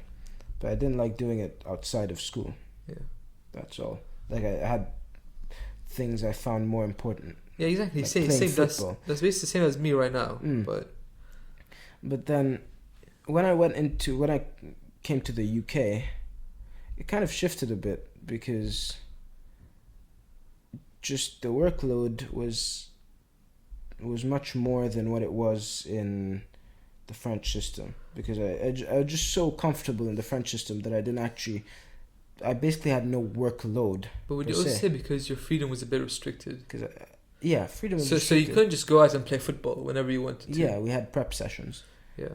But like you can't, it's so easy to procrastinate during a prep session. Yeah. It's so easy. You can basically do it all the time. Yeah. And in second year, I think some of our prep session we just like hang out and watch Second year, I Netflix sometimes. in the second part of the second year. So Yeah. from December onwards, I was really, really like focused. Even if I had no idea what I was gonna do. Yeah. We had our exams coming up soon. They got cancelled, but I had no idea that was going to happen. And I was basically working as soon as I finished lessons till 9 in the evening. You remember that? The time where I stopped going to the gym. Like, Yeah. I just, football days, I play football, come back, study. That was it, all the time. And I go to dinner. And that's when I really started going into high productivity mode, you know? I bought a book, I started reading it. It was about how to get better and how to get better at learning. And so it gave me techniques to improve the ways I learn, which I still use now and I find them effective. Yeah. So basically, if you want to retain information, most of the information you learn in a lesson drop by maybe 50% by the next day. Because if you don't consolidate it. Yeah, if you don't consolidate it, and by 90% by the end of the week. Yeah. So basically everything you've learnt on Monday has gone on by Sunday. Everything, maybe 10%, you'll just remember the gist of it. Yeah. But how you can consolidate that is the same day you do something, you practice that and other stuff that are relevant to that topic. Yeah, they're relating to it. Then the next day you do a bit of practice, even if it's like 10, 15, 20 minutes. And then after a week you do practice again. And then after 3 months you do practice again. The 3 months one is so that you can integrate that into your long-term memory. Because your working memory can hold about 5 important pieces of information. Your working memory, 5 important pieces of information at a time, right? And so if you can get some piece of information into your long-term memory so you can recall them when you want and when you need them, it helps you out so that you can have space to think of relevant stuff and you can have some slots empty so you can bring in something to think about whilst you're in an exam rather than thinking about how you, like, which equation you should use, why you should use it, if there's some tricks to the equation. You don't think of that anymore. You think of what steps you're going to take to find the answer straight away, you know?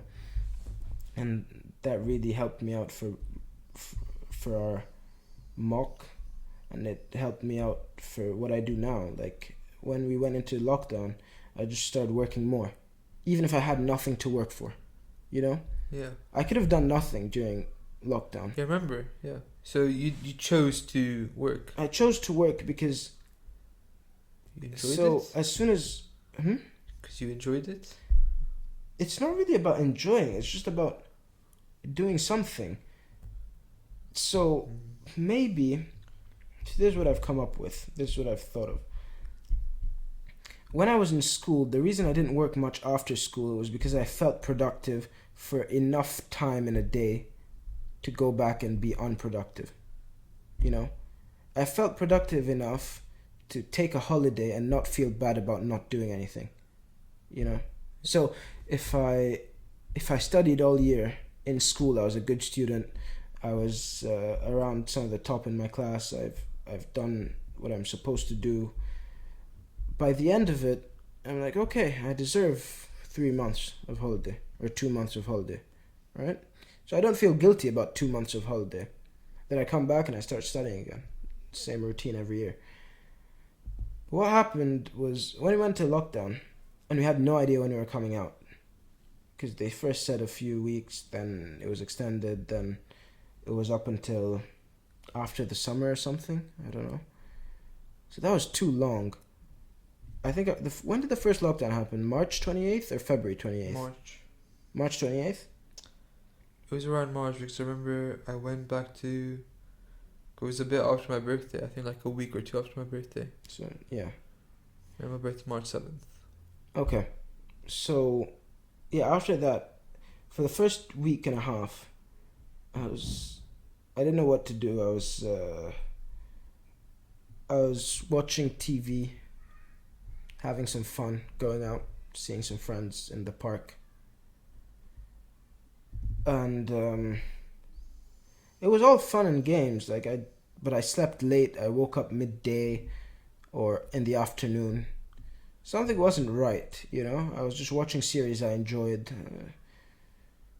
but it didn't feel right. So after 2 weeks, I'd still been doing the occasional piece of work. So I'd just send my math teacher like a practice test, and he'd be like, "Why the hell are you sending me this? Like, just be normal. Why are you sending me this piece of?" It's just like, what? So what's the point of this? I just send him more, and he'd be like, "Okay, this guy's a weirdo." But so he liked it. He'd mark them and send them back to me, and I'd be like, "Okay, I'll give you one in another 2 days," and something like that. So it was okay. But after that, I was like, you know what? I've missed out in IB. So I did the IB, the International Baccalaureate, and instead of... So I'd started off with higher level math and physics, which are really... They're quite hard. They're meant to be hard anyways. So I started off with those, and after the first 2 weeks, first of all, I had to change the way I do math and physics from French to English. Yeah. I didn't know what the word mean meant. You know? Yeah. Because it was close to French, but moyenne is... so I thought it's average, right? La moyenne is an average. So mean is average. Mean was weird. Yeah, mean is also the average, but I didn't know. But you didn't that. know what it meant, yeah. I thought for you didn't moyenne, understand the terminology. Yeah. I didn't understand anything. I didn't know, like... Even when in the French system you put a comma as your decimal place separator, in the English system you put a full stop as your separator. I didn't know that either. So when I'd see commas, I thought they were full stops. When I saw full stops, I thought they were commas. Yeah. And I was just really confused as to what was happening when I was doing entrance tests to come to some high schools here, right? So I was like, what? So I don't understand anything. This isn't math. Like, it's a completely different language, and everything has terminology that I don't know anything about. So I'd look at a math question, I'd see the equation, but I don't know what I'm meant to do with it, right? But so I had to teach myself the terminology. Then I had to try and teach myself how to do the math that the English system was doing, because that was also different to what the French system was doing at the time for that year. So I had to learn completely different types of mathematics, a different language. It's a different base. French is Latin based, and English is Anglo-Saxon. They're different languages. They're quite different in their own. Like if I was going from French to Spanish, it would be like the math would be not too different, not too distant from the French type of math, right? Or the French terminology, anyways. So when I swapped to the English stuff, it was unusual, and I was doing higher level math at the start, and it was really tough. And at the time, I was going to do architecture in university. So what I did was I checked the requirements for architecture in university. I was like, okay, so they don't require high level math, and they don't require high level physics. Like, okay, that sounds reasonable. So I'm not gonna tire myself and do higher level math and higher level physics if I won't need them, and I think I can get a 7 in both lower standard level math and standard level physics, which is still an okay level of math and physics, right? Yeah. Even if I did like them, I found them as a tool at the time, just something I should do. And something that will help you in life regardless. Yeah. So I dropped high level math first like 3-4 weeks of school, right? I was like, okay, so the standard level math is comfortable. It's an okay level. Still have to work a bit for the terminology. And I got better at standard level math. I was pretty happy. It was not too hard. It wasn't hard. And it was still math that I enjoyed doing in class, right? But then I think I dropped physics. I found physics more interesting for some reason. I didn't even like physics for what it was then. I just found it interesting, so I kept doing it till the end of the first year, and then I dropped it right before the tests. So I was going to drop to standard and do okay on the tests. But the thing is, the standard and higher level physics are the same curriculum, and then physics has an extension. So I basically just did standard level physics faster, and then the test. So everything that I didn't understand in high level physics was the exact same as the standard level physics stuff, right? So the tests weren't great. I didn't do that well. I got either a 5 or a 6, which is a A or a B in physics. Also, same thing with math. I think I got an A in math, right? So I was upset with that because I was like, I like math a lot. I want to get an A star, the equivalent of an A star, which is a 7. So the next year I worked. So the highest grade possible. Yeah. So I worked on both of them, and in the mocks I got the second mocks right before, like the recent mocks that we do like 3 months before exams or 4 months before exams. I got a 7 in math and a borderline 7, so it's a 6 in physics, but it was like 2 marks off a 7, you know. So I was happy with that. I was okay. So the swap from English to French wasn't easy to make, but I had to adapt. And so after that I just was like, I remembered physics and math. I like them. By then I started liking them more. For some reason, I just started liking them more with time, right? Like an acquired taste maybe. And so I picked up the HL math book. I was like, let me just go through some of the stuff we were meant to do in HL by myself. And I said, I'm going to do the same with physics, because the physics HL book is the same as the SL book. Yeah. But they just have an extension portion that's like a quarter of the book long, right? So I started working on those two. I was like, okay, if I'm not going to do anything, at least I don't want to feel useless. Started working on them. And before you know it, so first of all, I was fixing my sleep schedule. I started waking up around 9, which still wasn't good. But it was better than what was better before. than 1 p.m. Yeah. And this is a 2-week shift, right? So I started working around 9. And I was doing 5 hours. So I'd split it 2.5, the break. And then I'd go out and meet my friends in London. I'd meet George in Hyde Park, have some fun, come back, sleep. That was it. But with time... This was this summer, right? So 2020... So COVID summer. Before COVID summer. Because I went to Lebanon for the summer. Did you? I thought we were in London this summer. No, I was in Lebanon. No, but weren't you in London like... I was in London for a bit of the summer. I was in London maybe July. And then June, start of July probably, I don't know. But I was in London for a while. I was in London from March till, I don't know, April, May, June. So March, April, May, June, and start of July. I was there for a while. I was there for like 3 to 4 months, right? So a lot of it was in London. A lot of my year 2020 was in London. But after that, what I did was, I fixed my sleep schedule. Then I came upon a chapter in the book that I was reading, A Mind for Numbers it's called. And one section said, scheduling is important. Yeah. Write a schedule for your day. And I've kept schedules ever since, for over a year now. But what I did was, when I write a schedule, I like it to be full. So what I did was, I slept at 10, woke up at 6 every day, and worked from 7 so I started trying to work from 7:30 in the morning till 7:30 in the evening. Straight.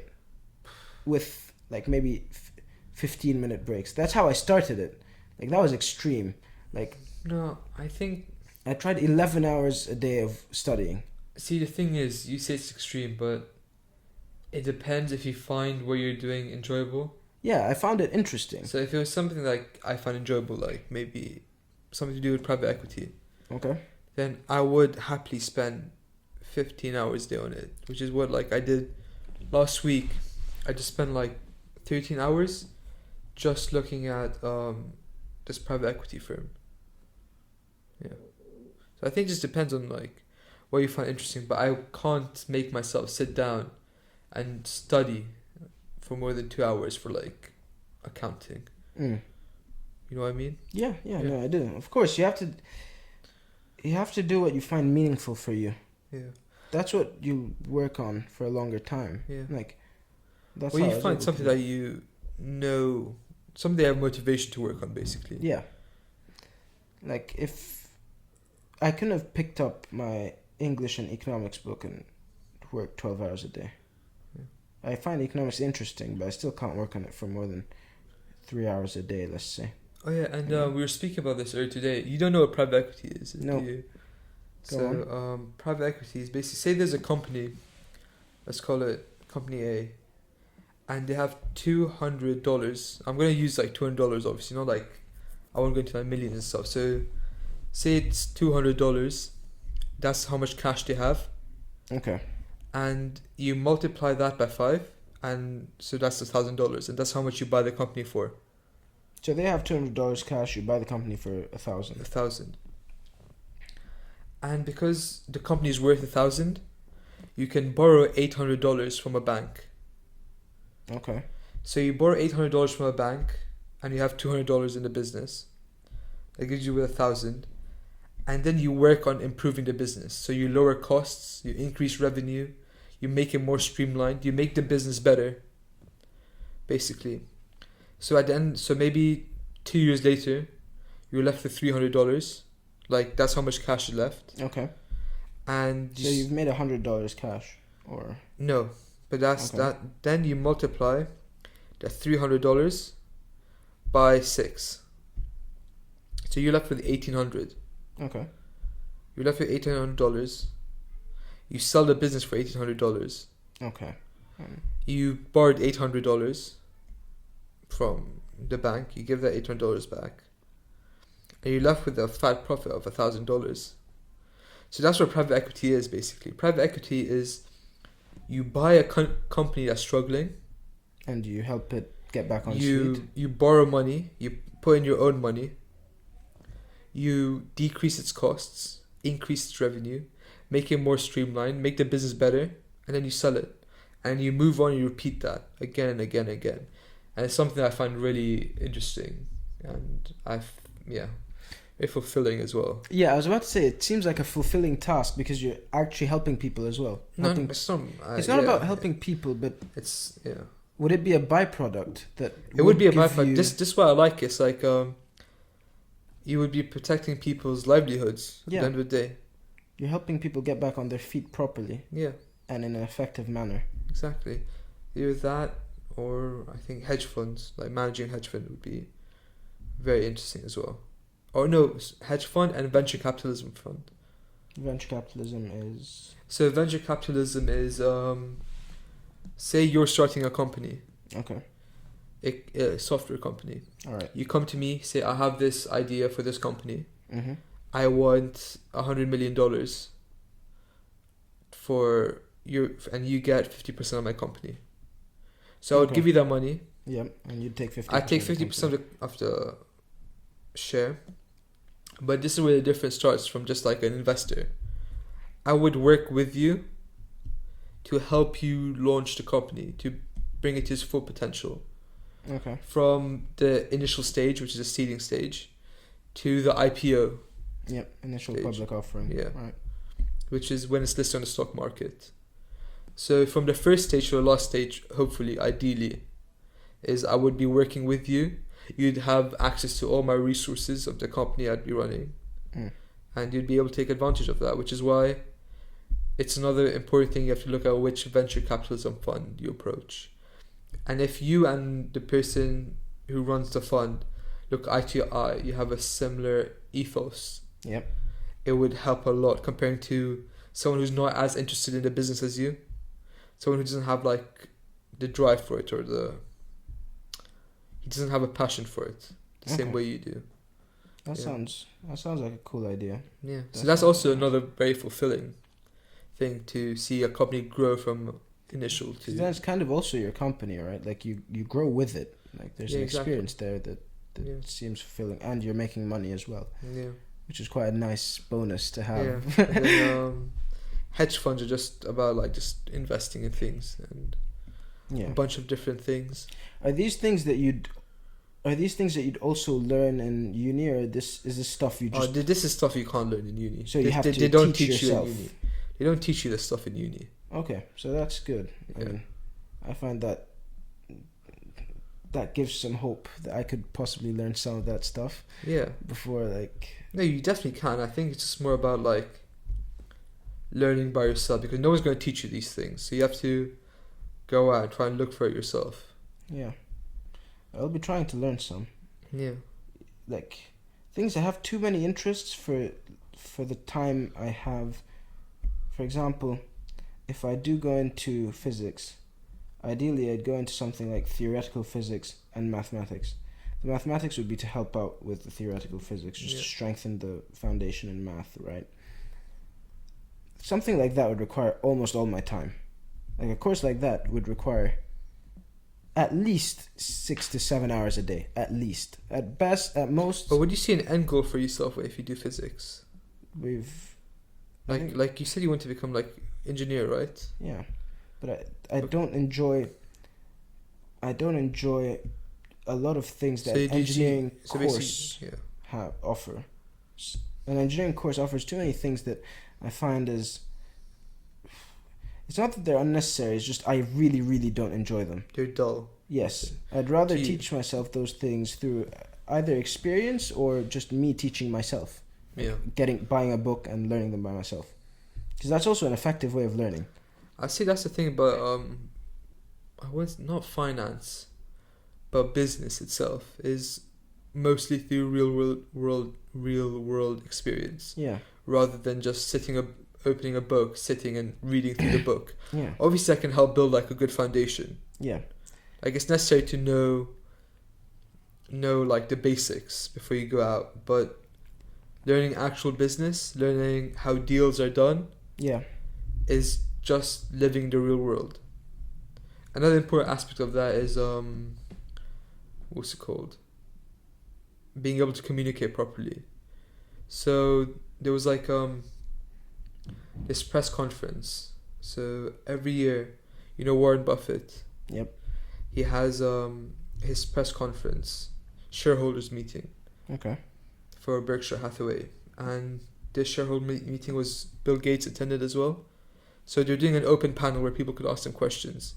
Okay. And this one young woman, she just graduated from Harvard University, and she asked him, what advice would he give a young person looking for a job right now? What skill would they have? And obviously you would want him to say something like, oh, you need to learn how to analyze a financial table, or how to prepare an income statement. You expect him to say that, but what he said was, go out and finding a course to sell. Like learn how to sell, how to communicate properly. And then she said why. He's like, that's one of the first things I did, was how to communicate properly. You can't make a deal if you can't communicate properly. Yeah. I think learning how to communicate properly and how to approach a wider audience of people and how to make deals is very important in every aspect of life. Not just in finance, in everything. You know, that was the initial appeal of language degrees. The reason language degrees were made in the first place. The reason they were made, I don't know if they're still the same now.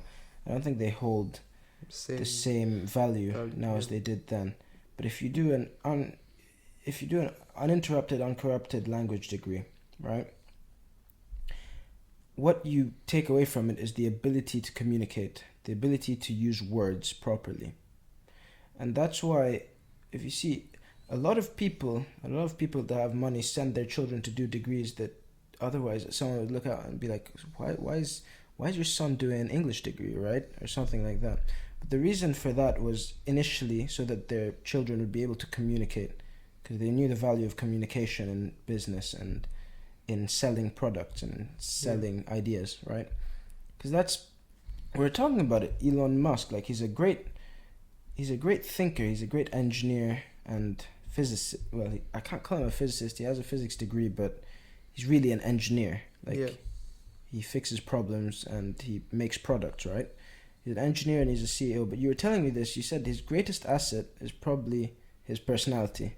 Yeah, exactly. Right? That's the reason See, if you look at Tesla itself, That You was look- awesome. I remember when you told me this. Go on. well, what? The Tesla, how if you look at the company, go on, say it. If you look at a company, it's not that valuable of a company Yeah, at all. You look at companies like Toyota, yeah, companies like Ford, 100 times larger than Tesla. Yep. But because it's listed on the stock exchange, Mm-hmm. its price is driven up by demand. Yep. And everyone wants a piece of Tesla. The reason they want a piece of Tesla is because of Elon Musk. There's companies like Porsche, Volkswagen. Everyone has electric vehicles. BMW, they all have electric vehicles. They're all developing electric vehicles. Elon Musk might not be necessarily the best. Tesla might not be the best electric vehicle. Though it's cost efficient at its price point. Yep. It's affordable to the daily consumer. Volkswagen has the same thing, so does Mercedes. But no one buys them. The appeal is Elon. The appeal is Elon himself. Yeah. And the reason he's the richest man on earth is because of how the price of Tesla has skyrocketed. Because people are not investing in Tesla itself.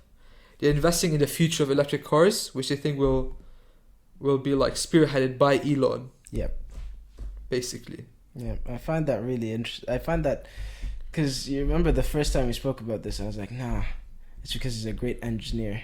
It's not because You know? there's better engineers out there. There's better because physicists out there. There's Yeah. people who But are it's just- more innovative. It's just because he has a combination plus his personality his personality makes him so marketable. it 'Cause makes him so likable, and he seems like such an approachable person at the same time, and he seems like someone you can relate to in a way. It's not about relating to Mm. him. It's just The things he does is stuff like an everyday person would do, like his his tweets. demographic, like his tweets, yeah, like his jokes on Twitter his jokes on Twitter, just like even like smoking marijuana. when he went on Joe Rogan. Yeah, it's not stuff you would see Bill Gates do. Yeah. You would not see any one of the other 10 Top top yeah. men do, Yeah. like Bernard Arnault Yeah. or Warren Buffett. He just seems like when you look at him, it's like he has a sincere approach to his work. Yeah. And maybe that's the appeal with the people because he spends no money on marketing. Yeah. You know, Tesla spends zero money on marketing. Yeah, I know. Their marketing is by word of mouth and by people just liking Elon Musk. And when I thought about that, I found out you were right. I found that really interesting that personality, based on personality and likability and just who he is, he's able to make his company what it is. Like, and he's We able talked to about this. become the It's same richest thing person with- on the planet. It's similar to Steve Jobs. No, Steve Jobs. Steve Jobs Similar to wasn't a Steve Jobs likable because guy, he's but a he was- marketable. Yeah.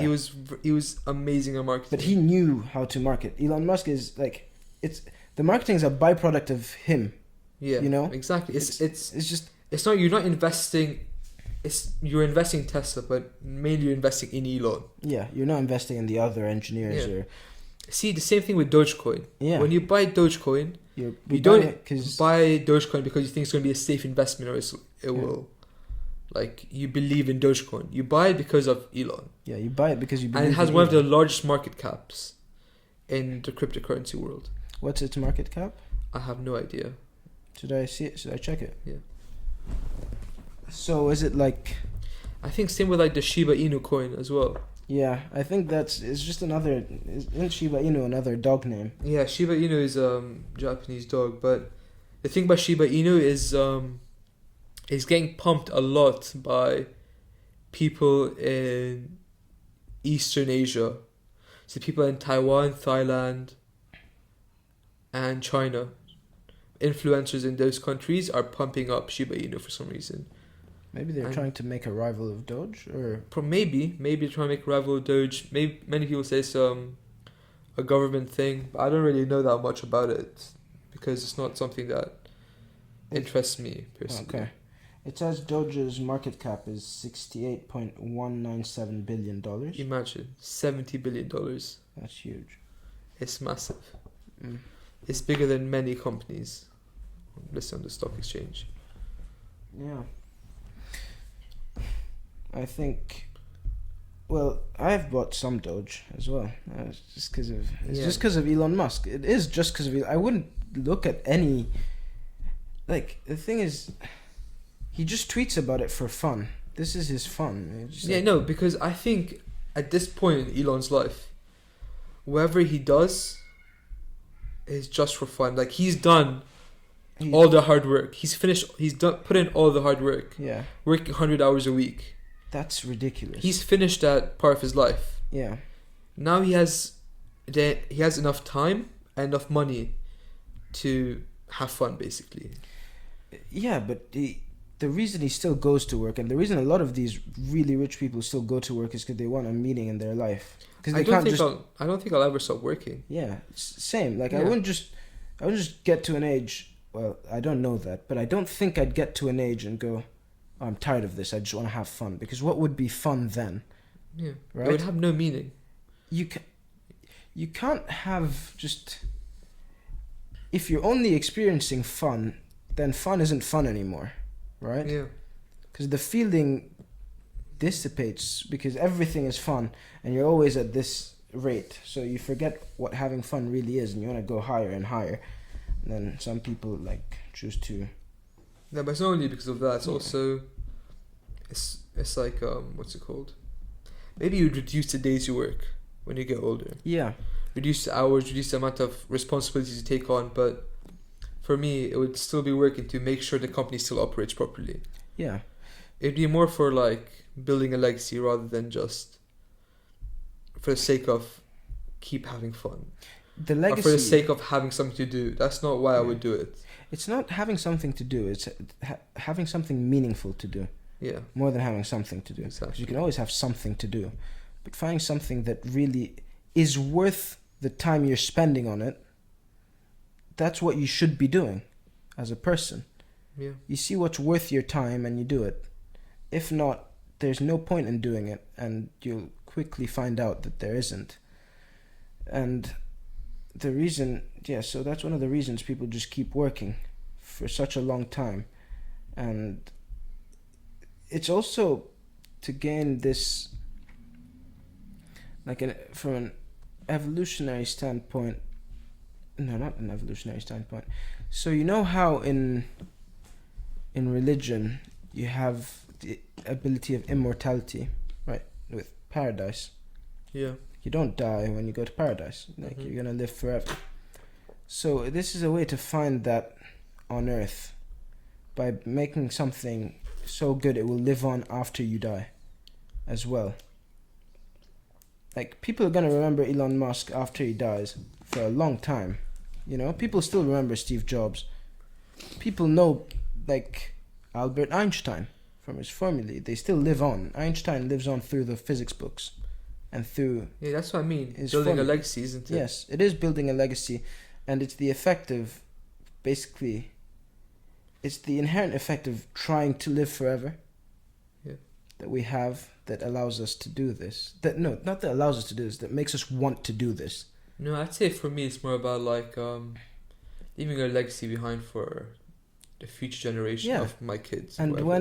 when that how that translates to a, so it was Brett Weinstein that was talking about this. I think I spoke about this the last time I did a podcast. It was, so basically if you operate in a way that, you know how in religion to access paradise you have to operate in a certain way of doing good deeds, right? And if you operate in that way as a human living now, you tend to put your children in a better position when you die, right? Because if you operate like just a deadbeat idiot, Yeah. then you put your children in a horrible situation when you die.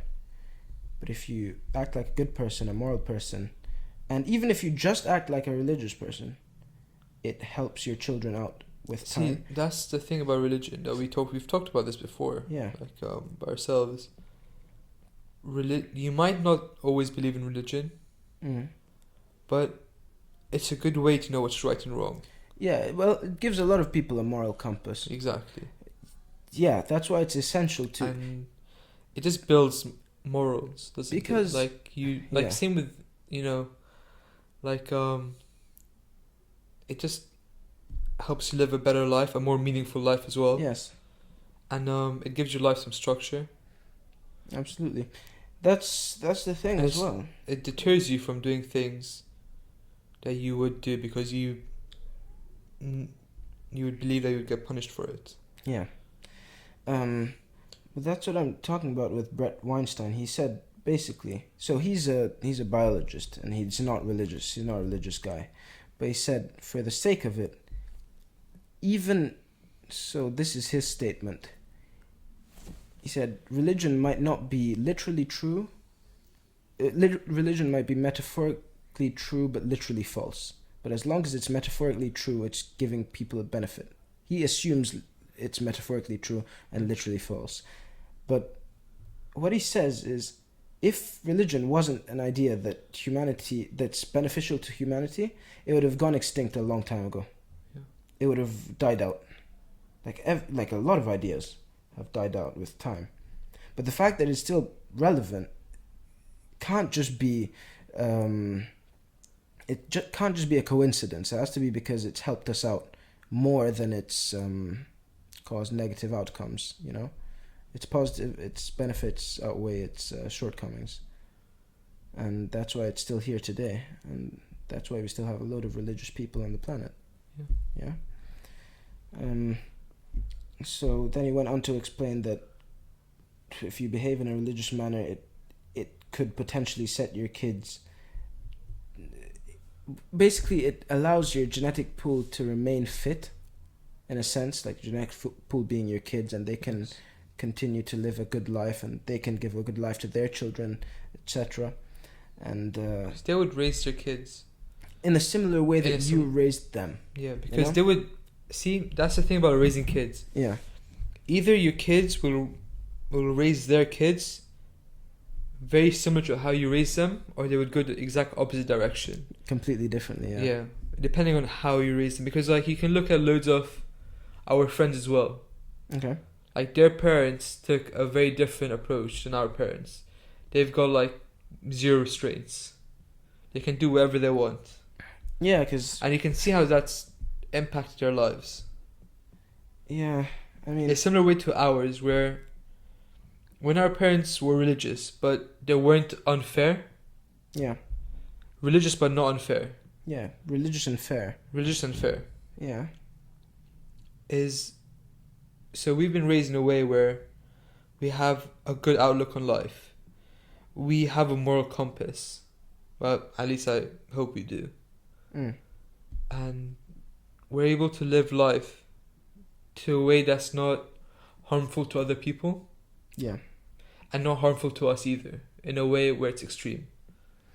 Yeah, I mean, I think it's important that the importance of parents is really, it's a very significant part in who you end up being as a person. You know, like if you have good parents, the likelihood of you being a good child increases by a lot. Because there's still a possibility of you not being a good child. Isn't it when you're a kid, up till the age of 6 or 7, I believe, you would mirror what your father does?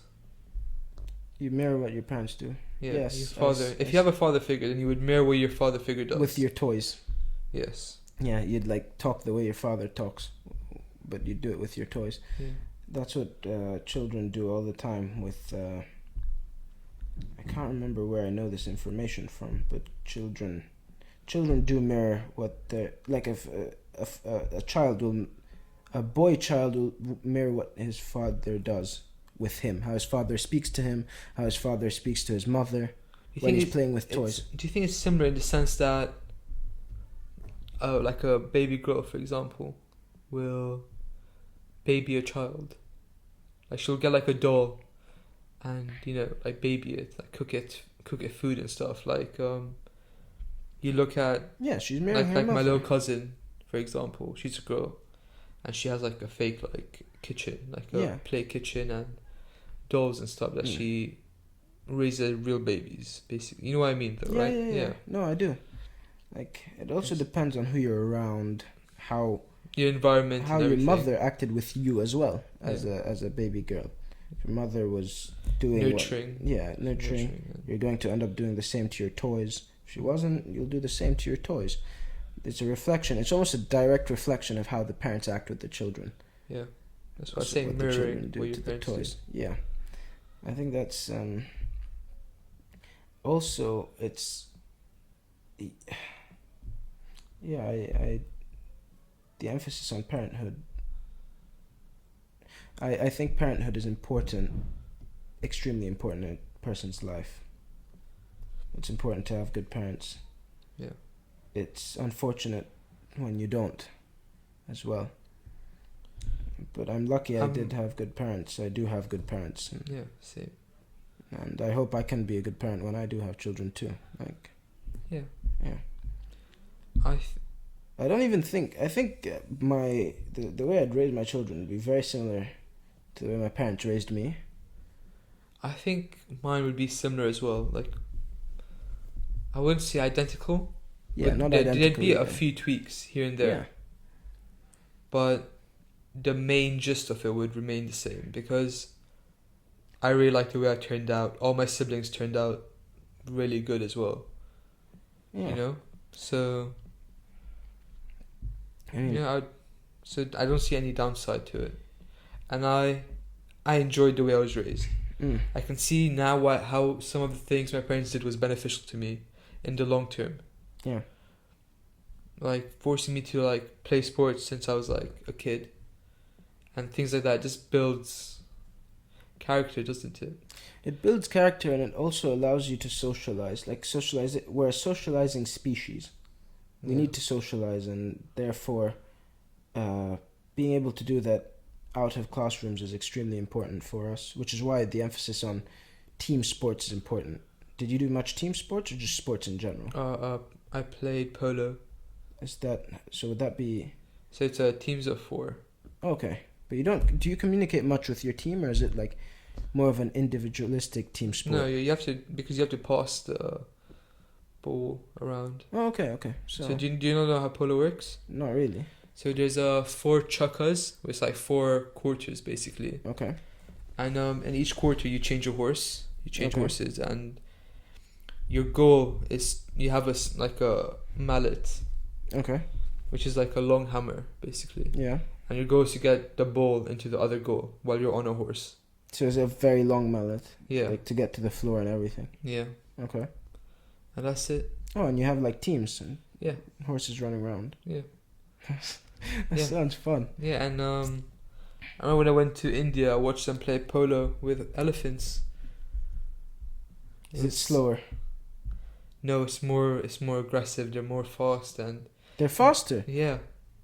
I think it was faster. I was assume like it's 11. like more aggressive, but I don't know it's it's faster. It looks faster. Oh, okay. I'd say. Maybe because of all the commotion. Yeah. Yeah.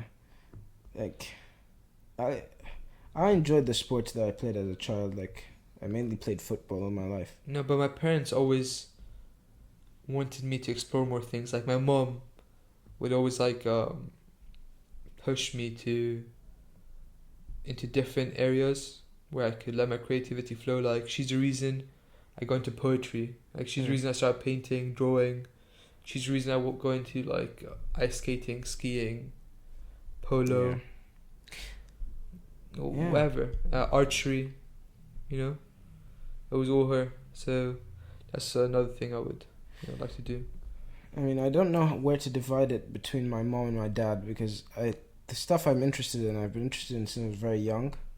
Like, and the way I think and the way I act is from stuff that I can vividly remember. Like, not only remember, but I can see it being a byproduct of how I was raised when I was younger. Yeah.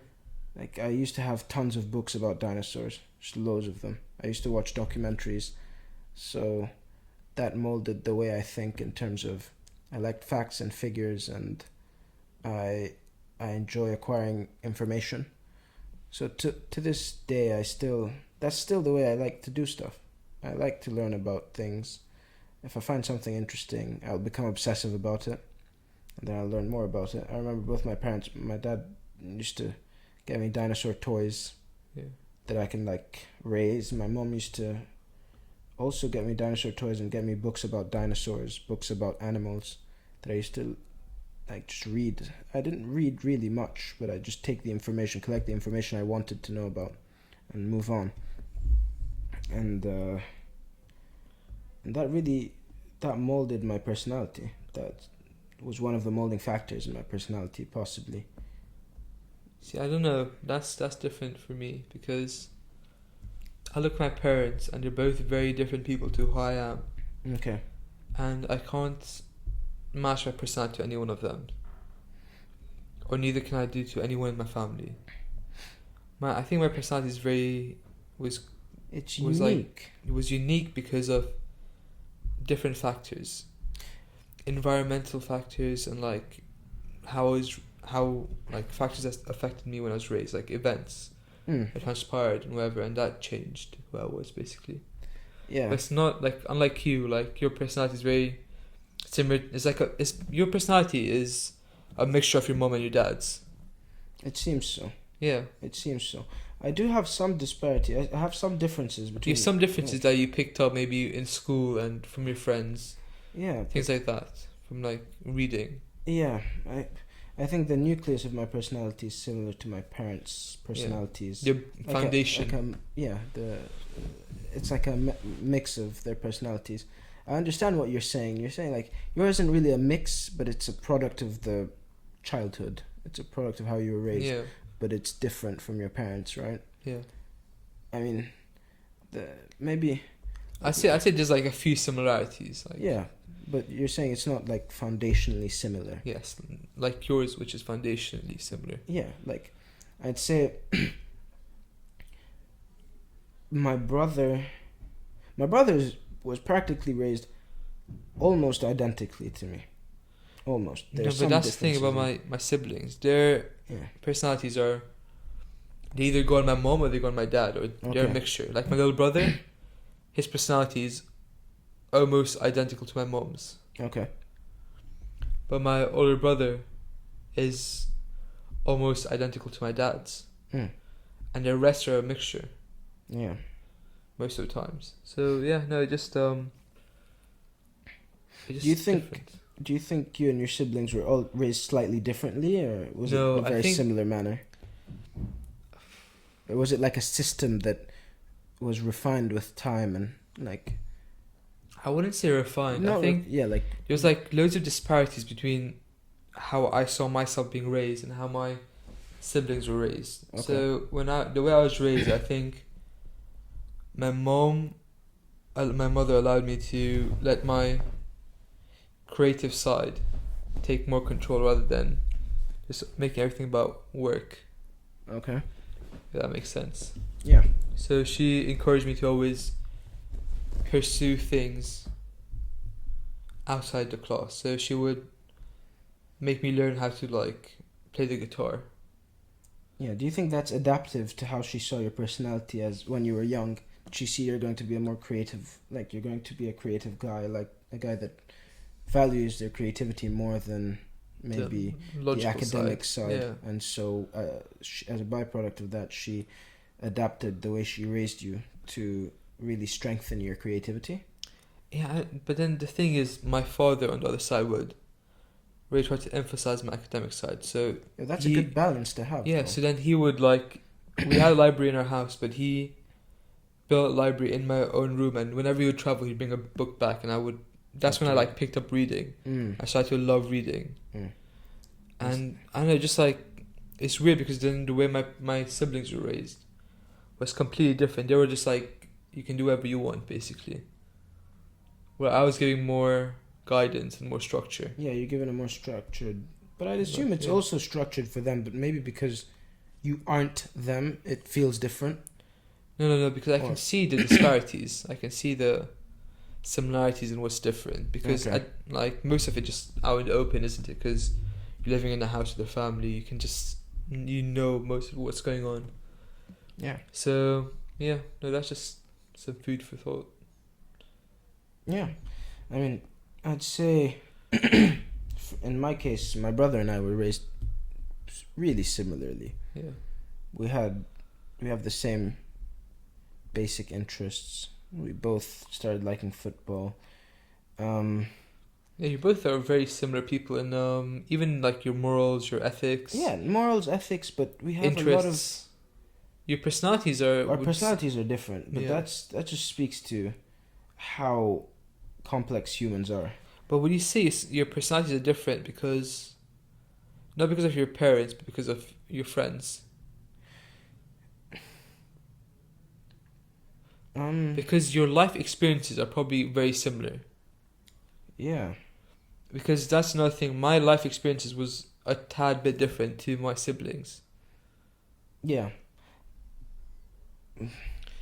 Because when you live in Nigeria, you live in a bubble. You live a lot with your parents, because we didn't only live with. Yeah, I know what you're talking about, like in a bubble, because we didn't really live in an extremely lively place. Yeah. We didn't live in Lagos. Lagos is extremely lively. Yeah, I and know. There's I know so much exactly. traffic. Yeah. We lived in Abuja. There are a few people. It's like comparing London to Hartford. Yeah. And almost. Yeah. Not in It's terms kinda of like that. size, but in terms of how quiet and Yeah. quaint it But is. Abuja is the capital of Nigeria, but really, like, it's a more quiet place than Lagos, Yeah. definitely. Because it doesn't have like the So- same lifestyle. Yeah, so your friend groups are tight, and they're not massive, and where you go, there's not much variation where you go. Yeah. So yes, we were sort of living in that sort of bubble you're talking about, and our personalities were molded from the same clay, but I don't know whether. See, like when They're he similar. comes to Haileybury, he'll probably have a very similar experience to what you had. Maybe a bit different. No, I think it would be a bit different because obviously, yeah, like our personalities are still very different, even if we were raised the same. Like there are a lot of things that he likes to do that I don't, and a lot of things I like to do that he doesn't.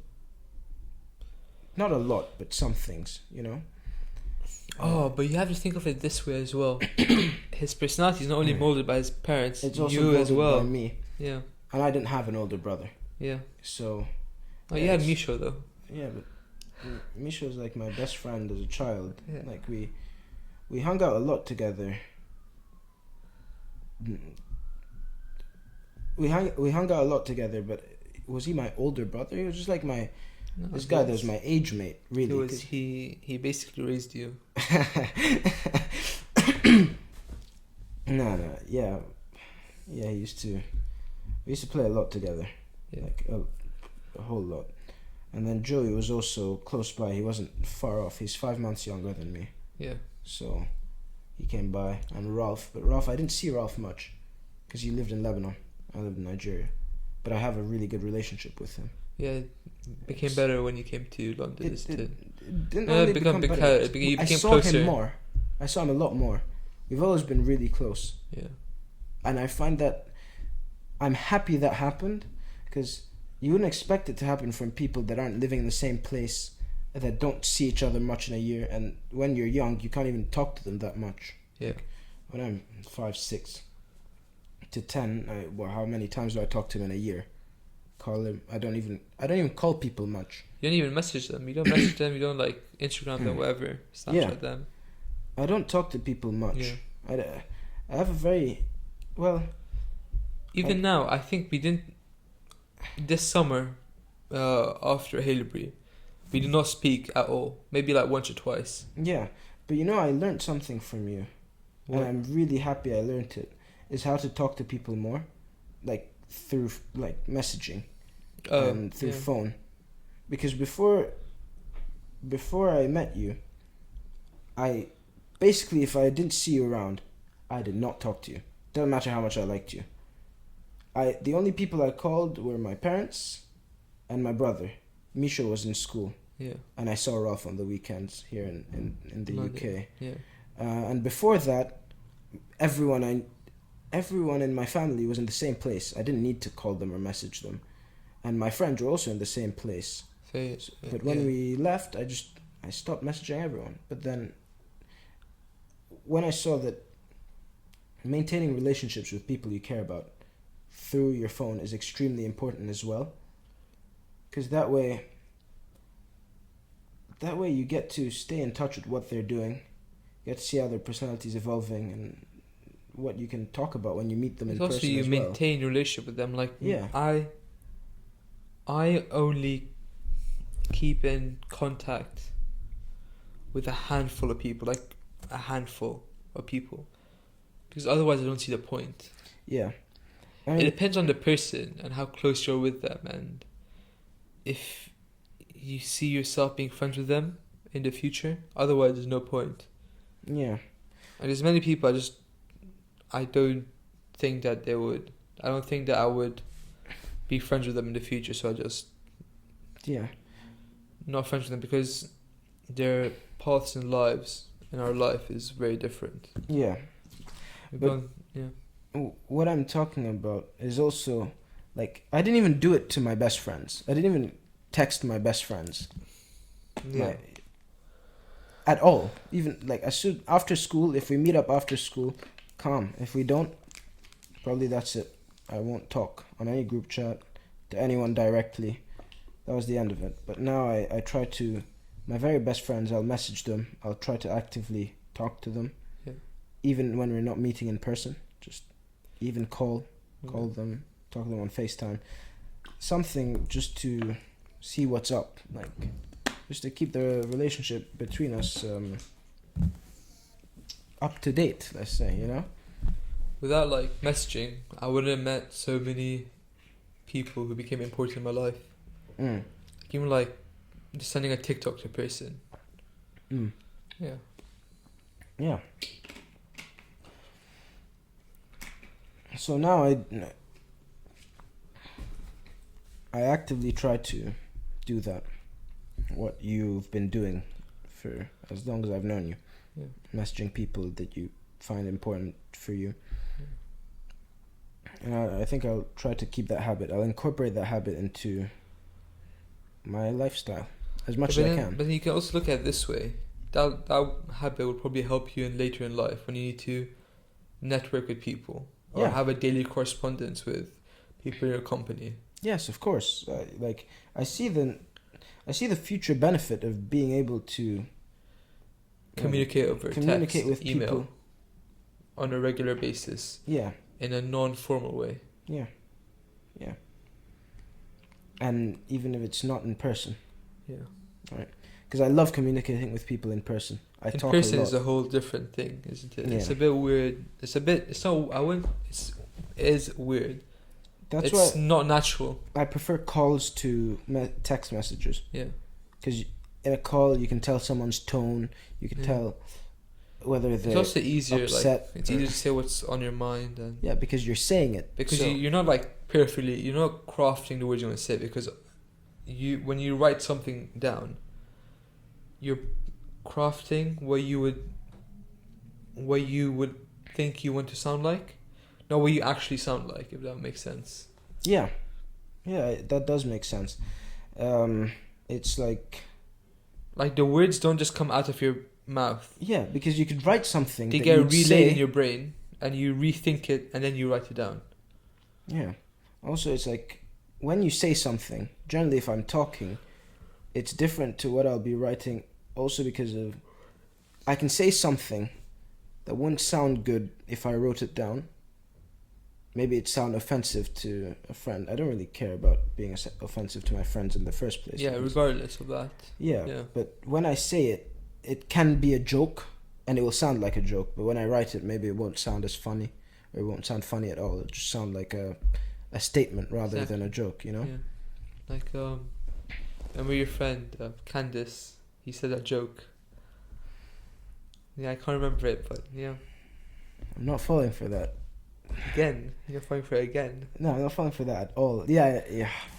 I fell for it once. Yeah. Never gonna happen again.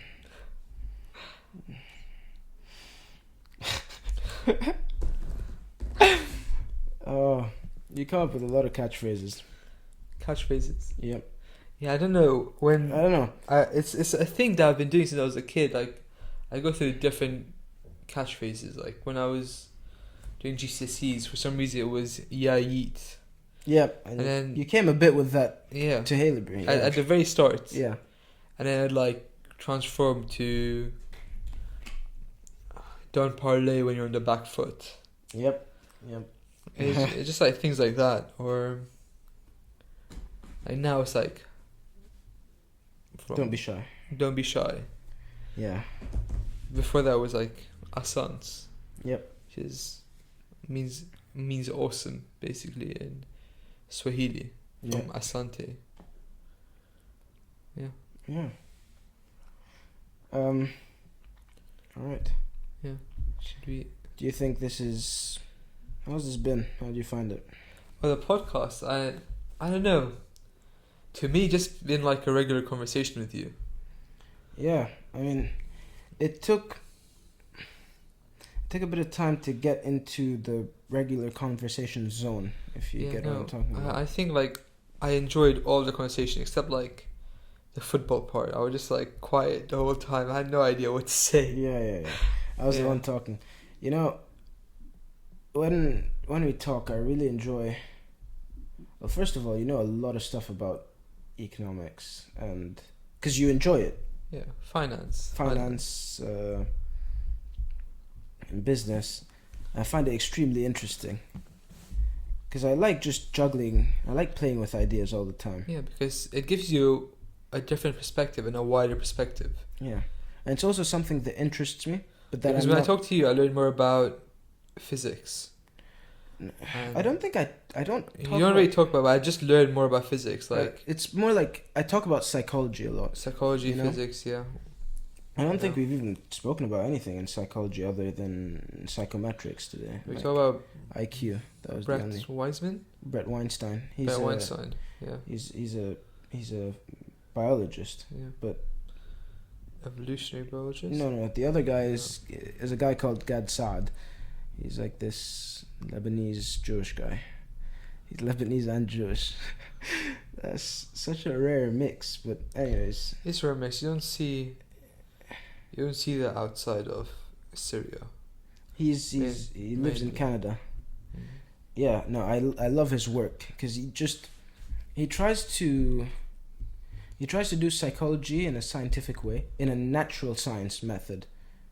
Because you know, psychology, sociology, political science considered social sciences. Yes. But then physics, chemistry, biology, geology sometimes, natural science, you know, but he tries to use the scientific method derived from the natural sciences without bastardizing it, and tries to map that onto the social sciences for psychology, and then tries to make experiments that try as much as possible to adhere to the scientific method anyways, you know.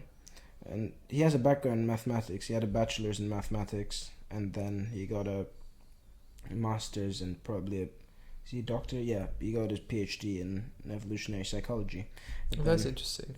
Yeah, it is interesting because it's almost as if it gives him like both a quantitative and a qualitative view. It does.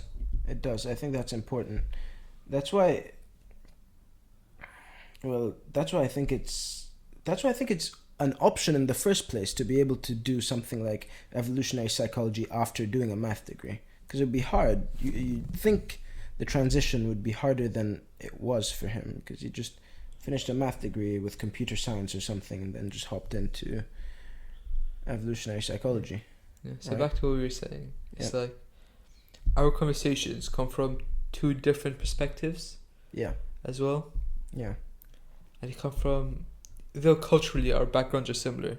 Yeah. Morally we have similarities. Similar morals and ethics. Yeah.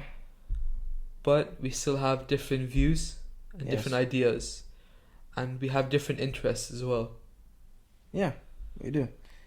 I think so that just makes it like a more titillating and interesting conversation. Yeah. It brings a lot to the table. Yeah, it does. Because we can talk about a lot of things. Yeah. And I find them interesting almost all the time. Yeah. Basically all the time. Yeah. Because that's why I talk in the first place, and I listen. All right. Yeah. Well, you're welcome. Thank you for this conversation. This is really nice. Yeah, you're welcome. Let me grace you with my presence. All right, guys. Thank you for watching or listening. You're welcome.